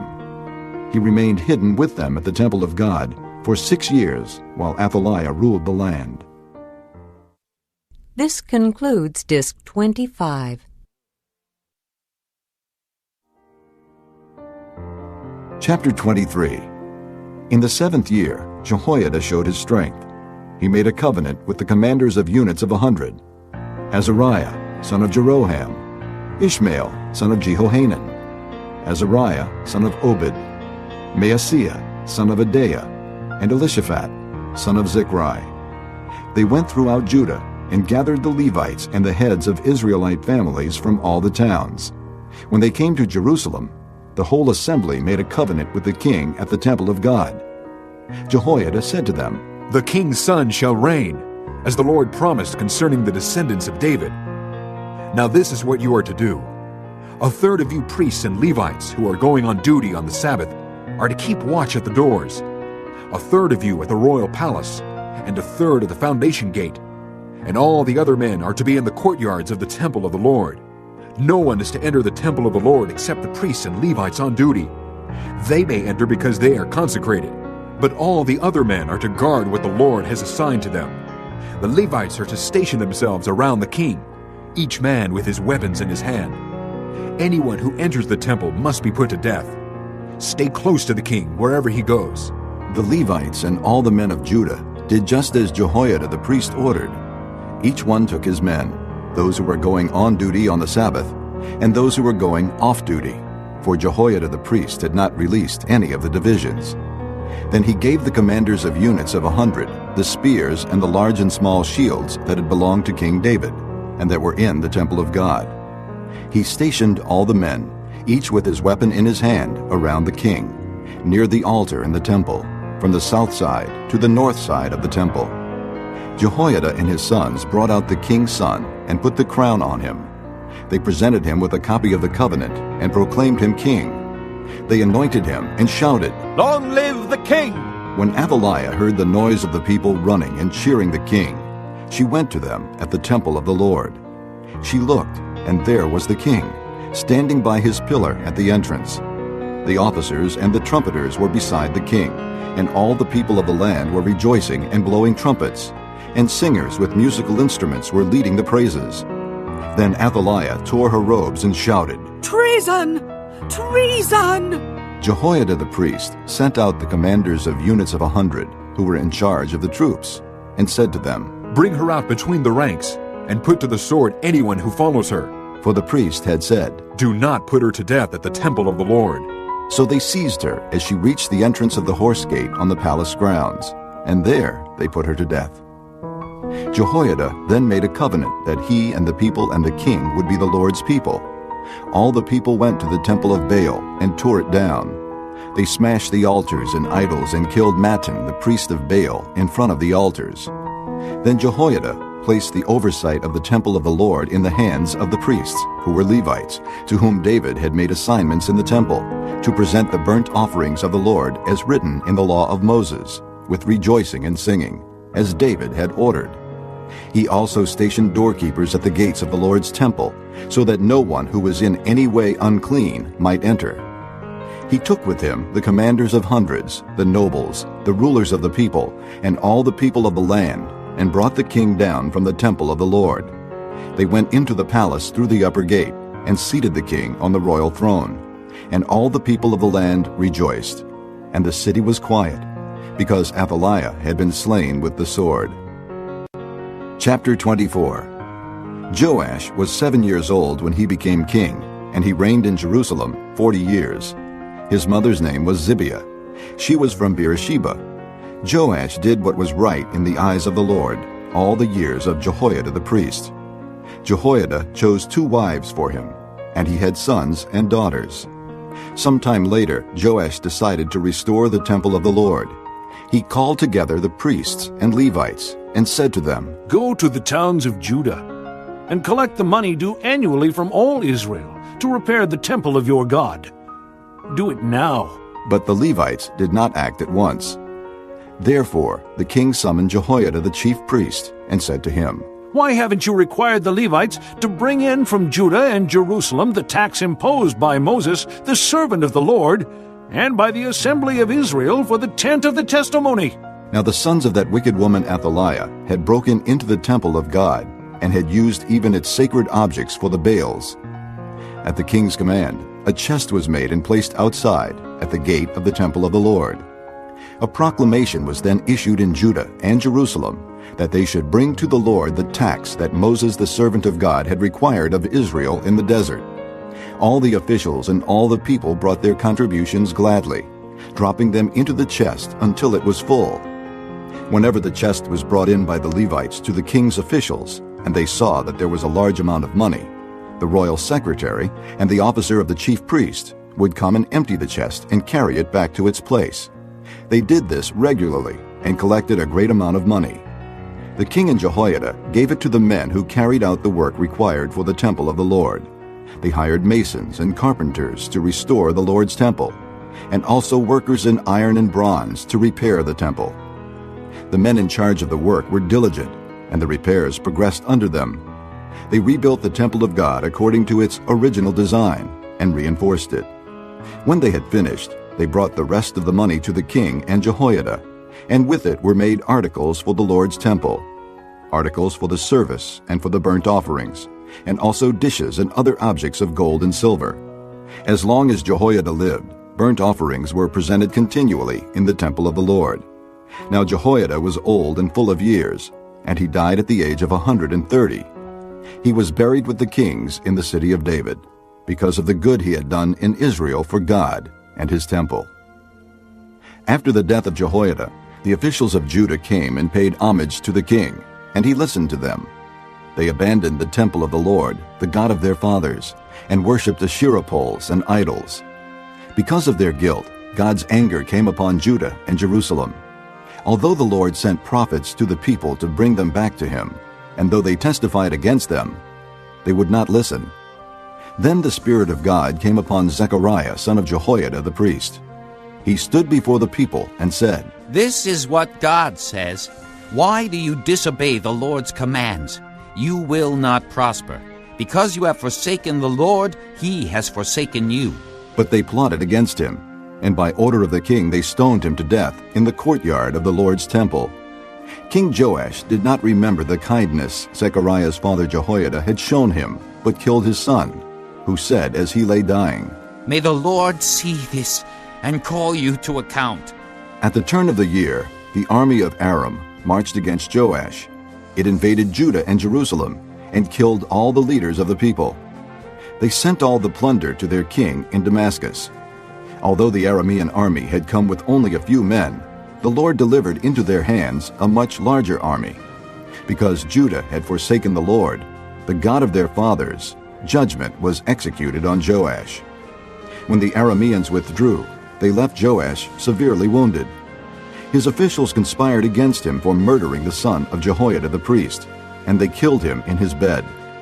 So he died and was buried in the city of David, but not in the tombs of the kings. Those who conspired against him were Zabad, son of Shimeath, an Ammonite woman, and Jehozabad, son of Shimrith, a Moabite woman. The account of his sons, the many prophecies about him, and the record of the restoration of the temple of God are written in the annotations on the book of the kings. And Amaziah, his son, succeeded him as king. Chapter 25. Amaziah was 25 years old when he became king, and he reigned in Jerusalem 29 years. His mother's name was Jehoaddin. She was from Jerusalem. He did what was right in the eyes of the Lord, but not wholeheartedly. After the kingdom was firmly in his control, he executed the officials who had murdered his father, the king. Yet he did not put their sons to death, but acted in accordance with what is written in the law, in the book of Moses, where the Lord commanded, "Fathers shall not be put to death for their children, nor children put to death for their fathers. Each is to die for his own sins." Amaziah called the people of Judah together and assigned them according to their families to commanders of thousands and commanders of hundreds for all Judah and Benjamin. He then mustered those 20 years old or more and found that there were 300,000 men ready for military service, able to handle the spear and shield. He also hired 100,000 fighting men from Israel for 100 talents of silver. But a man of God came to him and said, "O king, these troops from Israel must not march with you, for the Lord is not with Israel, not with any of the people of Ephraim. Even if you go and fight courageously in battle, God will overthrow you before the enemy, for God has the power to help or to overthrow." Amaziah asked the man of God, "But what about the 100 talents I paid for these Israelite troops?" The man of God replied, "The Lord can give you much more than that." So Amaziah dismissed the troops who had come to him from Ephraim and sent them home. They were furious with Judah and left for home in a great rage. Amaziah then marshaled his strength and led his army to the valley of Salt, where he killed 10,000 men of Seir.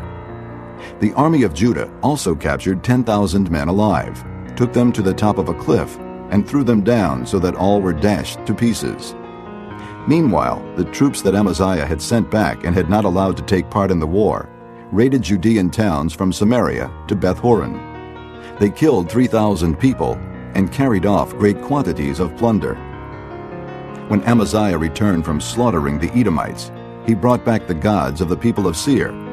He set them up as his own gods, bowed down to them, and burned sacrifices to them. The anger of the Lord burned against Amaziah, and he sent a prophet to him who said, "Why do you consult this people's gods, which could not save their own people from your hand?" While he was still speaking, the king said to him, "Have we appointed you an advisor to the king? Stop! Why be struck down?" So the prophet stopped, but said, "I know that God has determined to destroy you, because you have done this and have not listened to my counsel." After Amaziah, king of Judah, consulted his advisers, he sent this challenge to Jehoash, son of Jehoahaz, the son of Jehu, king of Israel. "Come, meet me face to face." But Jehoash, king of Israel, replied to Amaziah, king of Judah, "A thistle in Lebanon sent a message to a cedar in Lebanon. 'Give your daughter to my son in marriage.' Then a wild beast in Lebanon came along and trampled the thistle underfoot. You say to yourself that you have defeated Edom, and now you are arrogant and proud. But stay at home. Why ask for trouble and cause your own downfall and that of Judah also?" Amaziah, however, would not listen, for God so worked that he might hand them over to Jehoash, because they sought the gods of Edom. So Jehoash, king of Israel, attacked. He and Amaziah, king of Judah, faced each other at Beth-shemesh in Judah. Judah was routed by Israel, and every man fled to his home. Jehoash, king of Israel, captured Amaziah, king of Judah, the son of Joash, the son of Ahaziah, at Beth-shemesh. Then Jehoash brought him to Jerusalem and broke down the wall of Jerusalem from the Ephraim gate to the corner gate, a section about 600 feet long. He took all the gold and silver and all the articles found in the temple of God that had been in the care of Obed-Edom, together with the palace treasures and the hostages, and returned to Samaria.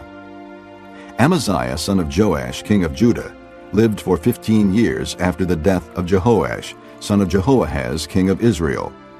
As for the other events of Amaziah's reign, from beginning to end, are they not written in the book of the kings of Judah and Israel?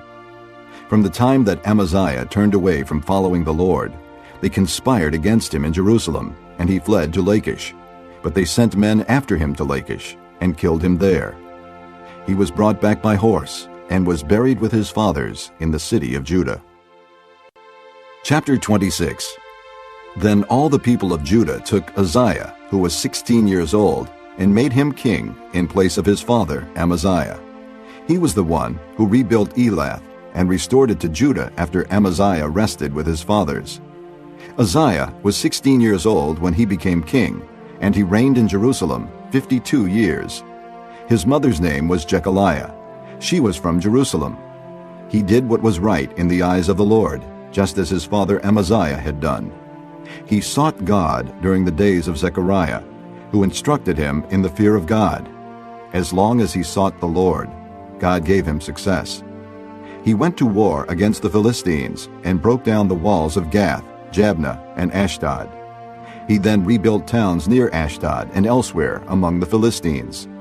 God helped him against the Philistines and against the Arabs who lived in Gurbaal and against the Meunites.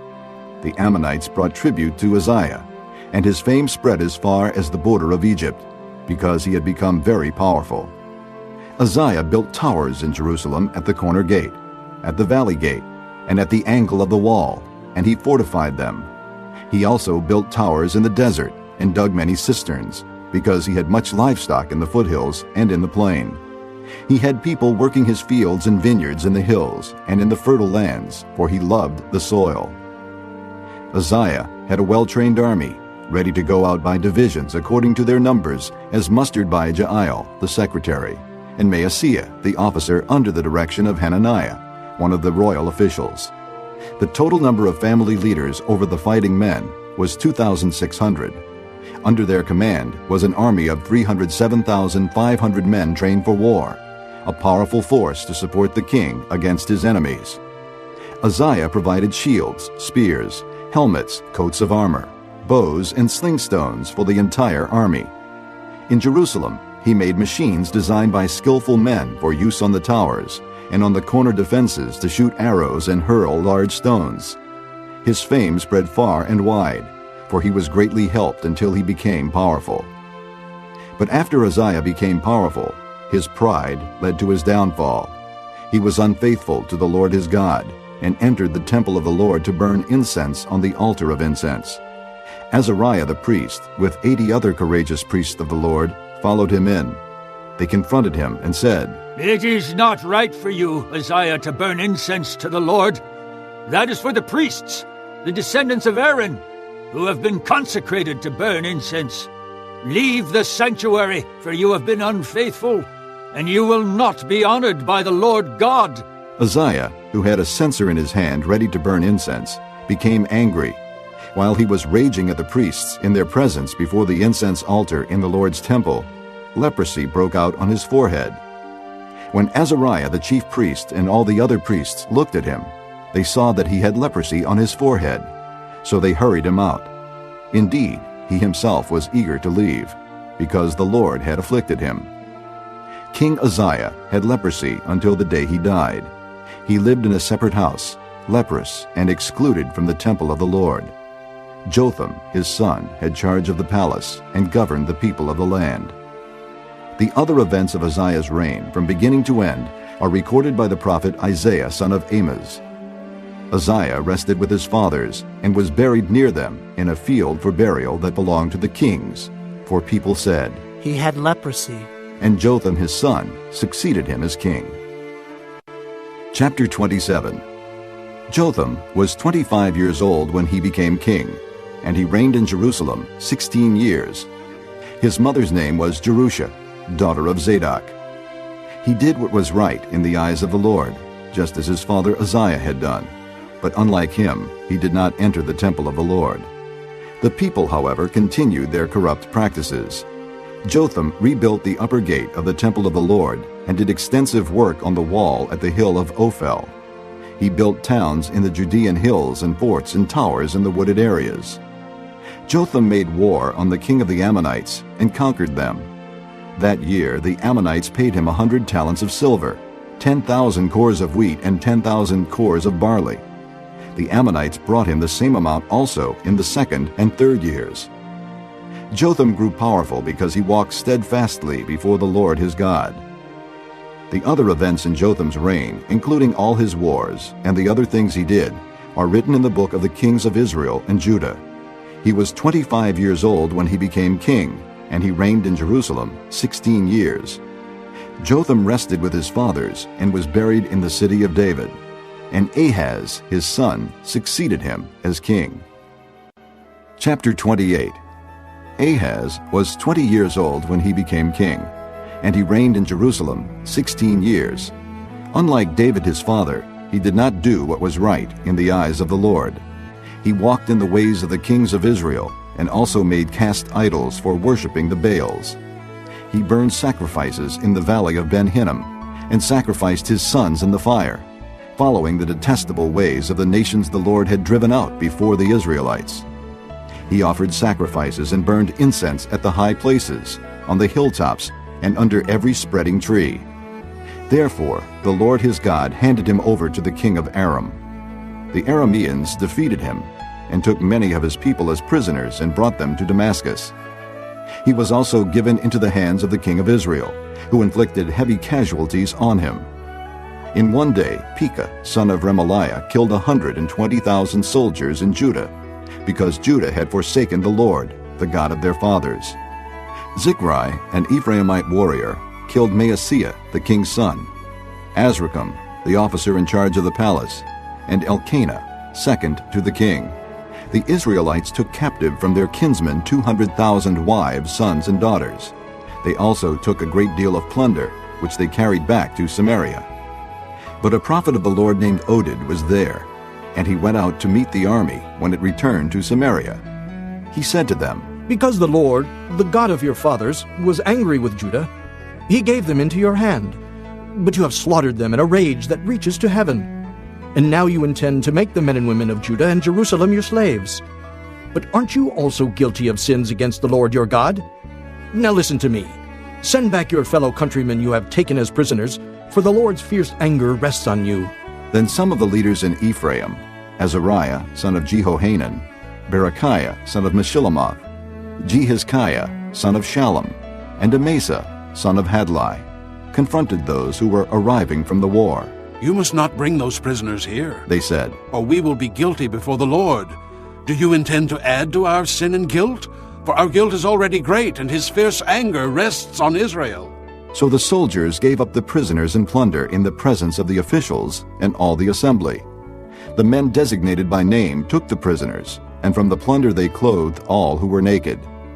They provided them with clothes and sandals, food and drink, and healing balm. All those who were weak they put on donkeys. So they took them back to their fellow countrymen at Jericho, the city of palms, and returned to Samaria. At that time King Ahaz sent to the king of Assyria for help. The Edomites had again come and attacked Judah and carried away prisoners, while the Philistines had raided towns in the foothills and in the Negev of Judah. They captured and occupied Beth-Shemesh, Ajalon, and Gederoth, as well as Soko, Timnah, and Gimzo, with their surrounding villages. The Lord had humbled Judah because of Ahaz, king of Israel, for he had promoted wickedness in Judah, and had been most unfaithful to the Lord. Tiglath-Pileser, king of Assyria, came to him, but he gave him trouble instead of help. Ahaz took some of the things from the temple of the Lord, and from the royal palace, and from the princes, and presented them to the king of Assyria, but that did not help him. In his time of trouble, King Ahaz became even more unfaithful to the Lord. He offered sacrifices to the gods of Damascus, who had defeated him, for he thought, "Since the gods of the kings of Aram have helped them, I will sacrifice to them, so they will help me." But they were his downfall, and the downfall of all Israel. Ahaz gathered together the furnishings from the temple of God, and took them away. He shut the doors of the Lord's temple, and set up altars at every street corner in Jerusalem. In every town in Judah he built high places to burn sacrifices to other gods, and provoked the Lord, the God of his fathers, to anger. The other events of his reign, and all his ways from beginning to end, are written in the book of the kings of Judah and Israel. Ahaz rested with his fathers, and was buried in the city of Jerusalem, but he was not placed in the tombs of the kings of Israel. And Hezekiah, his son, succeeded him as king. Chapter 29. Hezekiah was 25 years old when he became king, and he reigned in Jerusalem 29 years. His mother's name was Abijah, daughter of Zechariah. He did what was right in the eyes of the Lord, just as his father David had done. In the first month of the first year of his reign, he opened the doors of the temple of the Lord and repaired them. He brought in the priests and the Levites, assembled them in the square on the east side, and said, "Listen to me, Levites. Consecrate yourselves now, and consecrate the temple of the Lord, the God of your fathers. Remove all defilement from the sanctuary. Our fathers were unfaithful. They did evil in the eyes of the Lord our God and forsook him. They turned their faces away from the Lord's dwelling place and turned their backs on him. They also shut the doors of the portico and put out the lamps. They did not burn incense or present any burnt offerings at the sanctuary to the God of Israel. Therefore, the anger of the Lord has fallen on Judah and Jerusalem. He has made them an object of dread and horror and scorn, as you can see with your own eyes. This is why our fathers have fallen by the sword, and why our sons and daughters and our wives are in captivity. Now I intend to make a covenant with the Lord, the God of Israel, so that his fierce anger will turn away from us. My sons, do not be negligent now, for the Lord has chosen you to stand before him and serve him, to minister before him, and to burn incense." Then these Levites set to work, from the Kohathites, Mahath, son of Amasai, and Joel, son of Azariah, from the Merarites, Kish, son of Abdi, and Azariah, son of Jehalalel, from the Gershonites, Joah, son of Zimmah, and Eden, son of Joah, from the descendants of Elizaphan, Shimri, and Jael, from the descendants of Asaph, Zechariah, and Mattaniah, from the descendants of Heman, Jehiel, and Shimei, from the descendants of Jeduthun, Shemaiah, and Uzziel. When they had assembled their brothers and consecrated themselves, they went in to purify the temple of the Lord, as the king had ordered, following the word of the Lord. The priests went into the sanctuary of the Lord to purify it. They brought out to the courtyard of the Lord's temple everything unclean that they found in the temple of the Lord. The Levites took it and carried it out to the Kidron Valley. They began the consecration on the first day of the first month, and by the 8th day of the month they reached the portico of the Lord. For 8 more days they consecrated the temple of the Lord itself, finishing on the 16th day of the first month. Then they went in to King Hezekiah and reported, "We have purified the entire temple of the Lord, the altar of burnt offering with all its utensils, and the table for setting out the consecrated bread with all its articles. We have prepared and consecrated all the articles that King Ahaz removed in his unfaithfulness while he was king. They are now in front of the Lord's altar." Early the next morning, King Hezekiah gathered the city officials together and went up to the temple of the Lord. They brought 7 bulls, 7 rams, 7 male lambs, and 7 male goats as a sin offering for the kingdom, for the sanctuary, and for Judah. The king commanded the priests, the descendants of Aaron, to offer these on the altar of the Lord. So they slaughtered the bulls, and the priests took the blood and sprinkled it on the altar. Next, they slaughtered the rams and sprinkled their blood on the altar. Then they slaughtered the lambs and sprinkled their blood on the altar. The goats for the sin offering were brought before the king and the assembly, and they laid their hands on them. The priests then slaughtered the goats and presented their blood on the altar for a sin offering to atone for all Israel, because the king had ordered the burnt offering and the sin offering for all Israel. He stationed the Levites in the temple of the Lord with cymbals, harps, and lyres, in the way prescribed by David and Gad, the king's seer, and Nathan the prophet. This was commanded by the Lord through his prophets. So the Levites stood ready with David's instruments, and the priests with their trumpets. Hezekiah gave the order to sacrifice the burnt offering on the altar. As the offering began, singing to the Lord began also, accompanied by trumpets and the instruments of David, king of Israel. The whole assembly bowed in worship, while the singers sang and the trumpeters played. All this continued until the sacrifice of the burnt offering was completed. When the offerings were finished, the king and everyone present with him knelt down and worshipped. King Hezekiah and his officials ordered the Levites to praise the Lord with the words of David and of Asaph the seer. So they sang praises with gladness and bowed their heads and worshipped. Then Hezekiah said, "You have now dedicated yourselves to the Lord. Come and bring sacrifices and thank offerings to the temple of the Lord." So the assembly brought sacrifices and thank offerings, and all whose hearts were willing brought burnt offerings. The number of burnt offerings the assembly brought was 70 bulls, 100 rams, and 200 male lambs, all of them for burnt offerings to the Lord. The animals consecrated as sacrifices amounted to 600 bulls and 3,000 sheep and goats. The priests, however, were too few to skin all the burnt offerings, so their kinsmen, the Levites, helped them until the task was finished, and until other priests had been consecrated, for the Levites had been more conscientious in consecrating themselves than the priests had been. There were burnt offerings in abundance, together with the fat of the fellowship offerings and the drink offerings that accompanied the burnt offerings. So the service of the temple of the Lord was reestablished. Hezekiah and all the people rejoiced at what God had brought about for his people, because it was done so quickly. Chapter 30. Hezekiah sent word to all Israel and Judah, and also wrote letters to Ephraim and Manasseh, inviting them to come to the temple of the Lord in Jerusalem and celebrate the Passover to the Lord, the God of Israel. The king and his officials and the whole assembly in Jerusalem decided to celebrate the Passover in the 2nd month. They had not been able to celebrate it at the regular time because not enough priests had consecrated themselves, and the people had not assembled in Jerusalem. The plan seemed right both to the king and to the whole assembly.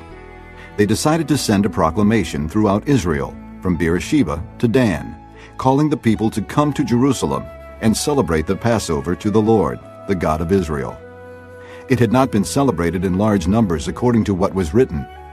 At the king's command, couriers went throughout Israel and Judah with letters from the king and from his officials, which read, People of Israel, return to the Lord, the God of Abraham, Isaac, and Israel, that he may return to you who are left, who have escaped from the hand of the kings of Assyria.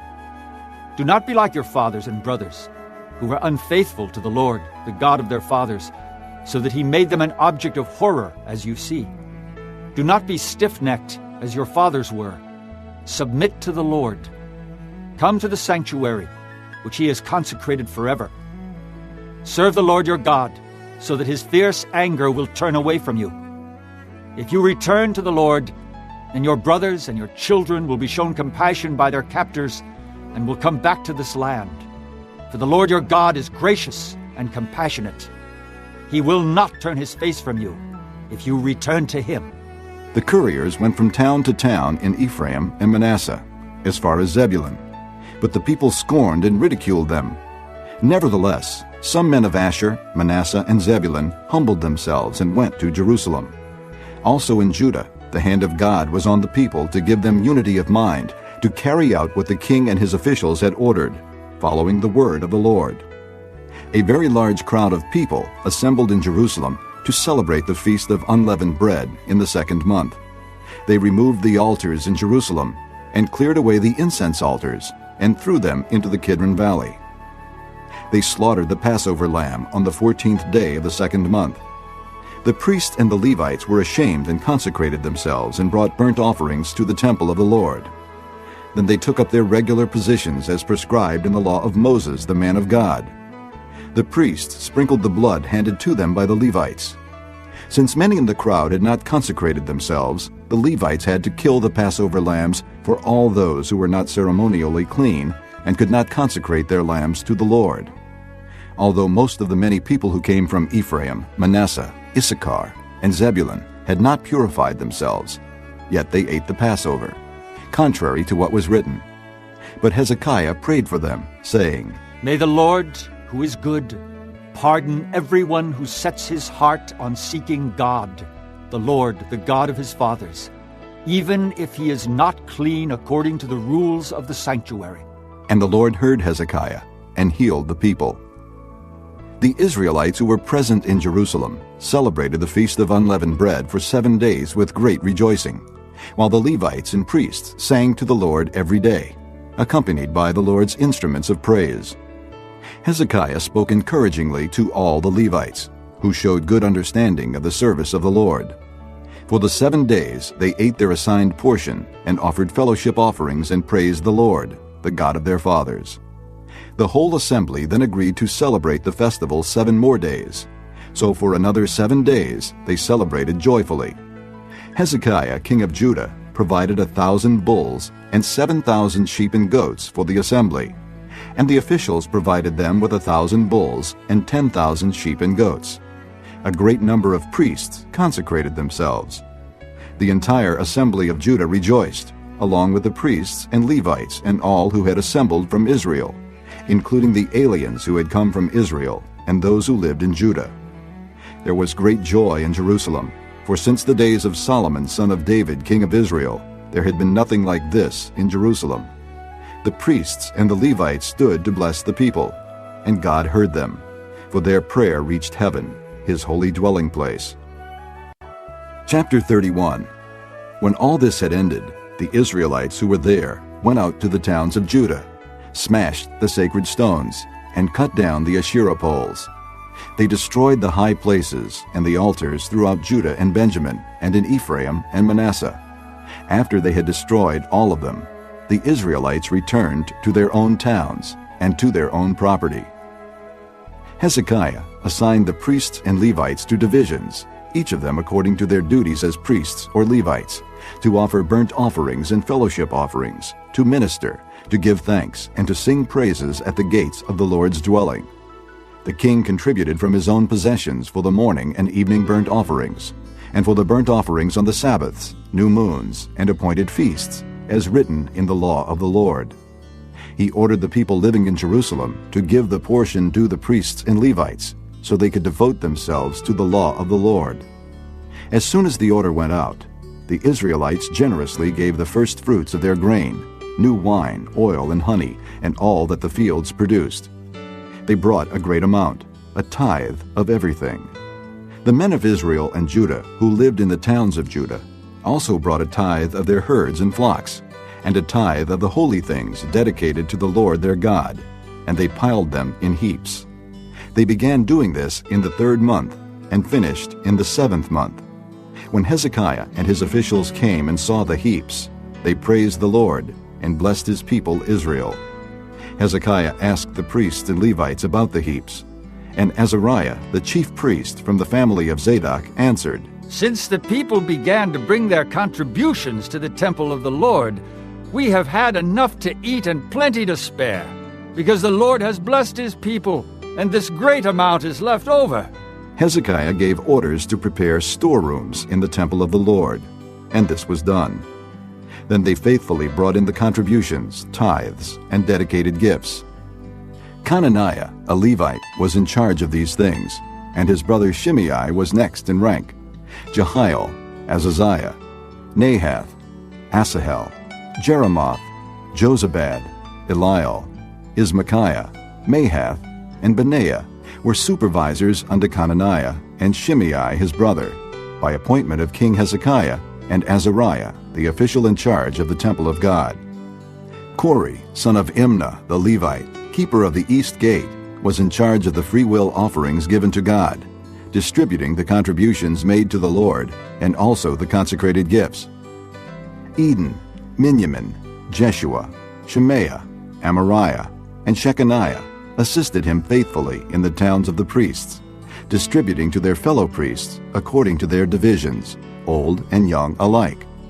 In addition, they distributed to the males 3 years old or more, whose names were in the genealogical records, all who would enter the temple of the Lord to perform the daily duties of their various tasks, according to their responsibilities and their divisions. And they distributed to the priests enrolled by their families in the genealogical records, and likewise to the Levites 20 years old or more, according to their responsibilities and their divisions. They included all the little ones, the wives, and the sons and daughters of the whole community listed in these genealogical records, for they were faithful in consecrating themselves. As for the priests, the descendants of Aaron, who lived on the farmlands around their towns or in any other towns, men were designated by name to distribute portions to every male among them, and to all who were recorded in the genealogies of the Levites. This is what Hezekiah did throughout Judah, doing what was good and right and faithful before the Lord his God. In everything that he undertook in the service of God's temple, and in obedience to the law and the commands, he sought his God and worked wholeheartedly, and so he prospered. Chapter 32. After all that Hezekiah had so faithfully done, Sennacherib, king of Assyria, came and invaded Judah.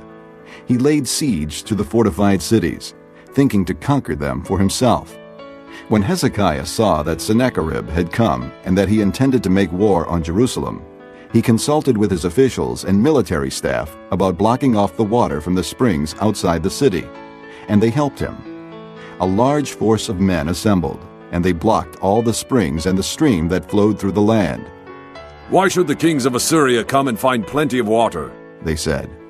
Then he worked hard, repairing all the broken sections of the wall and building towers on it. He built another wall outside that one and reinforced the supporting terraces of the city of David. He also made large numbers of weapons and shields. He appointed military officers over the people and assembled them before him in the square at the city gate, and encouraged them with these words, "Be strong and courageous. Do not be afraid or discouraged because of the king of Assyria and the vast army with him. For there is a greater power with us than with him. With him is only the arm of flesh. But with us is the Lord our God to help us and to fight our battles. And the people gained confidence from what Hezekiah the king of Judah said. Later, when Sennacherib, king of Assyria, and all his forces were laying siege to Lachish, he sent his officers to Jerusalem with this message for Hezekiah king of Judah, and for all the people of Judah who were there. This is what Sennacherib king of Assyria says: On what are you basing your confidence, that you remain in Jerusalem under siege? When Hezekiah says, The Lord our God will save us from the hand of the king of Assyria, he is misleading you, to let you die of hunger and thirst. Did not Hezekiah himself remove this God's high places and altars, saying to Judah and Jerusalem, You must worship before one altar and burn sacrifices on it? Do you not know what I and my fathers have done to all the peoples of the other lands? Were the gods of those nations ever able to deliver their land from my hand? Who of all the gods of these nations that my fathers destroyed has been able to save his people from me? How then can your God deliver you from my hand? Now, do not let Hezekiah deceive you and mislead you like this. Do not believe him, for no god of any nation or kingdom has been able to deliver his people from my hand, or the hand of my fathers. How much less will your God deliver you from my hand? Sennacherib's officers spoke further against the Lord God and against his servant Hezekiah. The king also wrote letters insulting the Lord, the God of Israel, and saying this against him: Just as the gods of the peoples of the other lands did not rescue their people from my hand, so the God of Hezekiah will not rescue his people from my hand. Then they called out in Hebrew to the people of Jerusalem who were on the wall, to terrify them and make them afraid in order to capture the city. They spoke about the God of Jerusalem as they did about the gods of the other peoples of the world, the work of men's hands. King Hezekiah and the prophet Isaiah son of Amoz cried out in prayer to heaven about this. And the Lord sent an angel who annihilated all the fighting men and the leaders and officers in the camp of the Assyrian king. So he withdrew to his own land in disgrace. And when he went into the temple of his God, some of his sons cut him down with the sword. So the Lord saved Hezekiah and the people of Jerusalem from the hand of Sennacherib king of Assyria, and from the hand of all others. He took care of them on every side. Many brought offerings to Jerusalem for the Lord, and valuable gifts for Hezekiah king of Judah. From then on he was highly regarded by all the nations. In those days Hezekiah became ill, and was at the point of death. He prayed to the Lord, who answered him, and gave him a miraculous sign. But Hezekiah's heart was proud, and he did not respond to the kindness shown him. Therefore the Lord's wrath was on him, and on Judah and Jerusalem. Then Hezekiah repented of the pride of his heart, as did the people of Jerusalem. Therefore the Lord's wrath did not come upon them during the days of Hezekiah. Hezekiah had very great riches and honor, and he made treasuries for his silver and gold, and for his precious stones, spices, shields, and all kinds of valuables. He also made buildings to store the harvest of grain, new wine, and oil. And he made stalls for various kinds of cattle, and pens for the flocks. He built villages and acquired great numbers of flocks and herds, for God had given him very great riches. It was Hezekiah who blocked the upper outlet of the Gihon spring and channeled the water down to the west side of the city of David. He succeeded in everything he undertook. But when envoys were sent by the rulers of Babylon to ask him about the miraculous sign that had occurred in the land, God left him to test him and to know everything that was in his heart. The other events of Hezekiah's reign and his acts of devotion are written in the vision of the prophet Isaiah son of Amoz, in the book of the kings of Judah and Israel. Hezekiah rested with his fathers and was buried on the hill where the tombs of David's descendants are. All Judah and the people of Jerusalem honored him when he died, and Manasseh his son succeeded him as king. Chapter 33.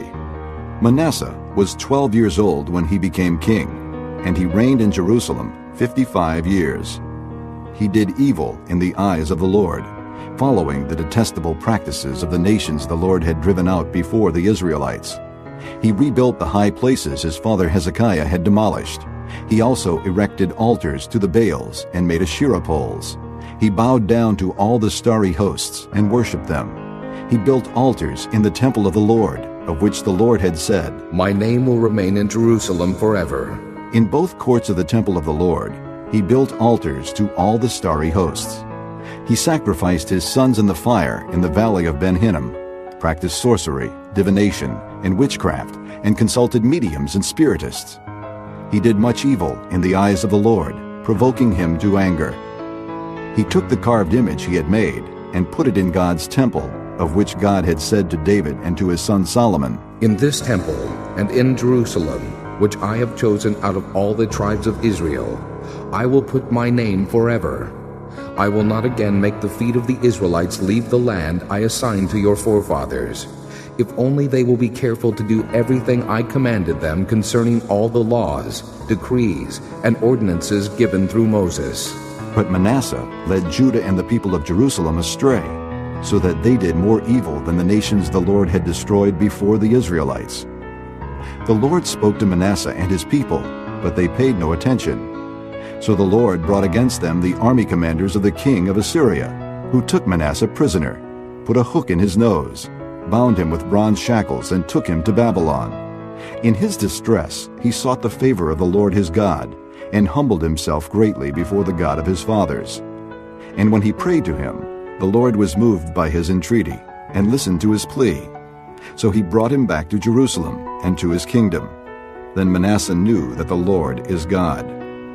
Afterward, he rebuilt the outer wall of the city of David, west of the Gihon spring in the valley, as far as the entrance of the fish gate, and encircling the hill of Ophel. He also made it much higher. He stationed military commanders in all the fortified cities in Judah. He got rid of the foreign gods and removed the image from the temple of the Lord, as well as all the altars he had built on the temple hill and in Jerusalem. And he threw them out of the city. Then he restored the altar of the Lord and sacrificed fellowship offerings and thank offerings on it, and told Judah to serve the Lord, the God of Israel. The people, however, continued to sacrifice at the high places, but only to the Lord their God. The other events of Manasseh's reign, including his prayer to his God and the words the seers spoke to him in the name of the Lord, the God of Israel, are written in the annals of the kings of Israel.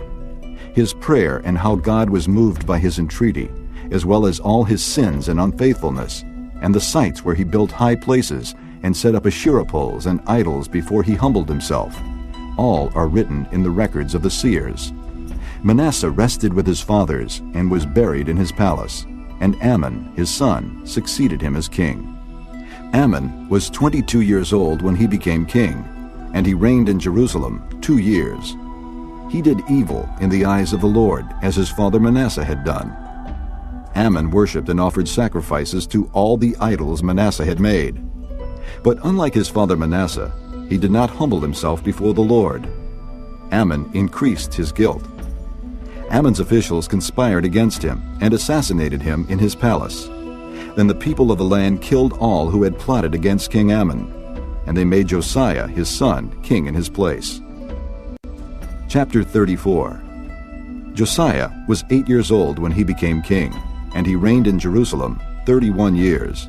He did what was right in the eyes of the Lord, and walked in the ways of his father David, not turning aside to the right or to the left.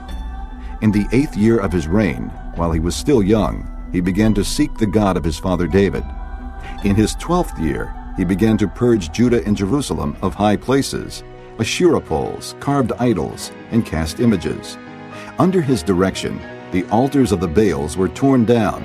He cut to pieces the incense altars that were above them, and smashed the Asherah poles, the idols, and the images. These he broke to pieces and scattered over the graves of those who had sacrificed to them. He burned the bones of the priests on their altars, and so he purged Judah and Jerusalem. In the towns of Manasseh, Ephraim, and Simeon, as far as Naphtali, and in the ruins around them, he tore down the altars and the Asherah poles, and crushed the idols to powder, and cut to pieces all the incense altars throughout Israel. Then he went back to Jerusalem. In the 18th year of Josiah's reign, to purify the land and the temple, he sent Shaphan son of Azaliah and Maaseiah the ruler of the city, with Joah son of Joahaz the recorder, to repair the temple of the Lord his God. They went to Hilkiah the high priest, and gave him the money that had been brought into the temple of God, which the Levites, who were the doorkeepers, had collected from the people of Manasseh, Ephraim, and the entire remnant of Israel, and from all the people of Judah and Benjamin, and the inhabitants of Jerusalem. Then they entrusted it to the men appointed to supervise the work on the Lord's temple. These men paid the workers who repaired and restored the temple. They also gave money to the carpenters and builders to purchase dressed stone, and timber for joists and beams for the buildings that the kings of Judah had allowed to fall into ruin. The men did the work faithfully. Over them to direct them were Jahath and Obadiah, Levites descended from Merari, and Zechariah, and Meshullam, descended from Kohath.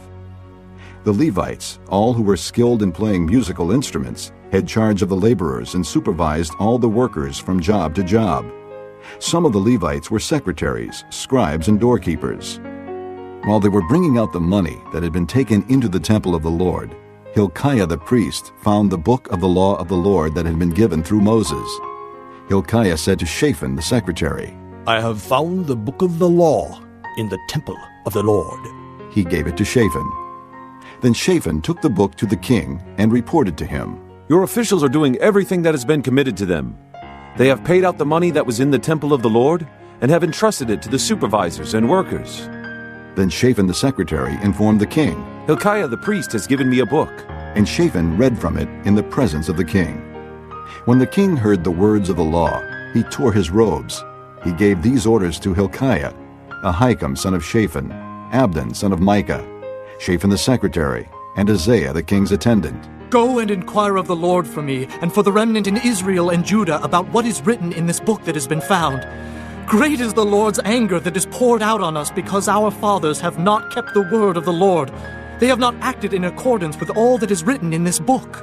Hilkiah and those the king had sent with him went to speak to the prophetess Huldah, who was the wife of Shallum, son of Takhath, the son of Hazrah, keeper of the wardrobe. She lived in Jerusalem, in the 2nd district. She said to them, "This is what the Lord, the God of Israel, says. Tell the man who sent you to me, this is what the Lord says. I am going to bring disaster on this place and its people. All the curses written in the book that has been read in the presence of the king of Judah. Because they have forsaken me and burned incense to other gods, and provoked me to anger by all that their hands have made, my anger will be poured out on this place and will not be quenched. Tell the king of Judah, who sent you to inquire of the Lord, this is what the Lord, the God of Israel, says concerning the words you heard. Because your heart was responsive, and you humbled yourself before God when you heard what he spoke against this place and its people, and because you humbled yourself before me and tore your robes and wept in my presence, I have heard you, declares the Lord. Now I will gather you to your fathers, and you will be buried in peace. Your eyes will not see all the disaster I am going to bring on this place and on those who live here." So they took her answer back to the king. Then the king called together all the elders of Judah and Jerusalem. He went up to the temple of the Lord with the men of Judah, the people of Jerusalem, the priests and the Levites, all the people from the least to the greatest. He read in their hearing all the words of the book of the covenant, which had been found in the temple of the Lord. The king stood by his pillar and renewed the covenant in the presence of the Lord, to follow the Lord and keep his commands, regulations, and decrees with all his heart and all his soul, and to obey the words of the covenant written in this book. Then he had everyone in Jerusalem and Benjamin pledge themselves to it. The people of Jerusalem did this in accordance with the covenant of God, the God of their fathers. Josiah removed all the detestable idols from all the territory belonging to the Israelites, and he had all who were present in Israel serve the Lord their God.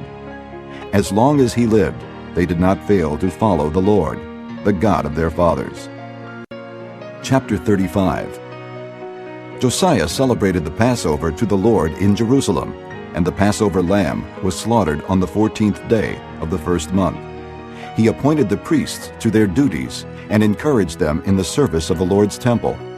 He said to the Levites, who instructed all Israel and who had been consecrated to the Lord, "Put the sacred ark in the temple that Solomon, son of David, king of Israel, built. It is not to be carried about on your shoulders. Now serve the Lord your God and his people Israel. Prepare yourselves by families in your divisions, according to the directions written by David, king of Israel, and by his son Solomon. Stand in the holy place with a group of Levites for each subdivision of the families of your fellow countrymen, the lay people. Slaughter the Passover lambs, consecrate yourselves, and prepare the lambs for your fellow countrymen, doing what the Lord commanded through Moses." Josiah provided for all the lay people who were there a total of 30,000 sheep and goats for the Passover offerings, and also 3,000 cattle, all from the king's own possessions. His officials also contributed voluntarily to the people and the priests and Levites. Hilkiah, Zechariah, and Jehiel, the administrators of God's temple, gave the priests 2,600 Passover offerings and 300 cattle. Also Conaniah, along with Shemaiah and Nathanael, his brothers, and Hashabiah, Jael, and Jozabad, the leaders of the Levites, provided 5,000 Passover offerings and 500 head of cattle for the Levites. The service was arranged, and the priests stood in their places with the Levites in their divisions, as the king had ordered. The Passover lambs were slaughtered, and the priests sprinkled the blood handed to them, while the Levites skinned the animals. They set aside the burnt offerings to give them to the subdivisions of the families of the people to offer to the Lord, as is written in the book of Moses. They did the same with the cattle. They roasted the Passover animals over the fire as prescribed, and boiled the holy offerings in pots, cauldrons, and pans, and served them quickly to all the people. After this, they made preparations for themselves and for the priests, because the priests, the descendants of Aaron, were sacrificing the burnt offerings and the fat portions until nightfall. So the Levites made preparations for themselves and for the Aaronic priests. The musicians, the descendants of Asaph, were in the places prescribed by David, Asaph, Heman, and Jeduthun, the king's seer. The gatekeepers at each gate did not need to leave their posts, because their fellow Levites made the preparations for them. So at that time, the entire service of the Lord was carried out for the celebration of the Passover, and the offering of burnt offerings on the altar of the Lord, as King Josiah had ordered. The Israelites who were present celebrated the Passover at that time and observed the feast of unleavened bread for 7 days. The Passover had not been observed like this in Israel since the days of the prophet Samuel, and none of the kings of Israel had ever celebrated such a Passover as did Josiah, with the priests, the Levites, and all Judah and Israel who were there with the people of Jerusalem. This Passover was celebrated in the 18th year of Josiah's reign. After all this, when Josiah had set the temple in order, Necho, king of Egypt, went up to fight at Carchemish on the Euphrates, and Josiah marched out to meet him in battle. But Necho sent messengers to him, saying, "What quarrel is there between you and me, O king of Judah? It is not you I am attacking at this time, but the house with which I am at war. God has told me to hurry, so stop opposing God, who is with me, or he will destroy you." Josiah, however, would not turn away from him, but disguised himself to engage him in battle. He would not listen to what Necho had said at God's command, but went to fight him on the plain of Megiddo. Archers shot King Josiah, and he told his officers, "Take me away. I am badly wounded." So they took him out of his chariot, put him in the other chariot he had, and brought him to Jerusalem, where he died. He was buried in the tombs of his fathers, and all Judah and Jerusalem mourned for him. Jeremiah composed laments for Josiah, and to this day all the men and women singers commemorate Josiah in the laments. These became a tradition in Israel, and are written in the laments. The other events of Josiah's reign, and his acts of devotion according to what is written in the law of the Lord, all the events from beginning to end, are written in the book of the kings of Israel and Judah. Chapter 36. And the people of the land took Jehoahaz, son of Josiah, and made him king in Jerusalem in place of his father. Jehoahaz was 23 years old when he became king, and he reigned in Jerusalem 3 months.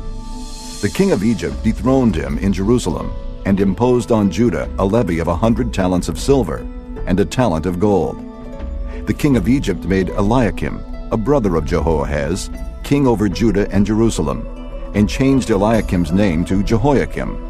But Necho took Eliakim's brother Jehoahaz and carried him off to Egypt. Jehoiakim was 25 years old when he became king, and he reigned in Jerusalem 11 years. He did evil in the eyes of the Lord his God. Nebuchadnezzar, king of Babylon, attacked him and bound him with bronze shackles to take him to Babylon. Nebuchadnezzar also took to Babylon articles from the temple of the Lord and put them in his temple there. The other events of Jehoiakim's reign, the detestable things he did, and all that was found against him, are written in the book of the kings of Israel and Judah. And Jehoiakim, his son, succeeded him as king. Jehoiakim was 18 years old when he became king, and he reigned in Jerusalem 3 months and 10 days. He did evil in the eyes of the Lord.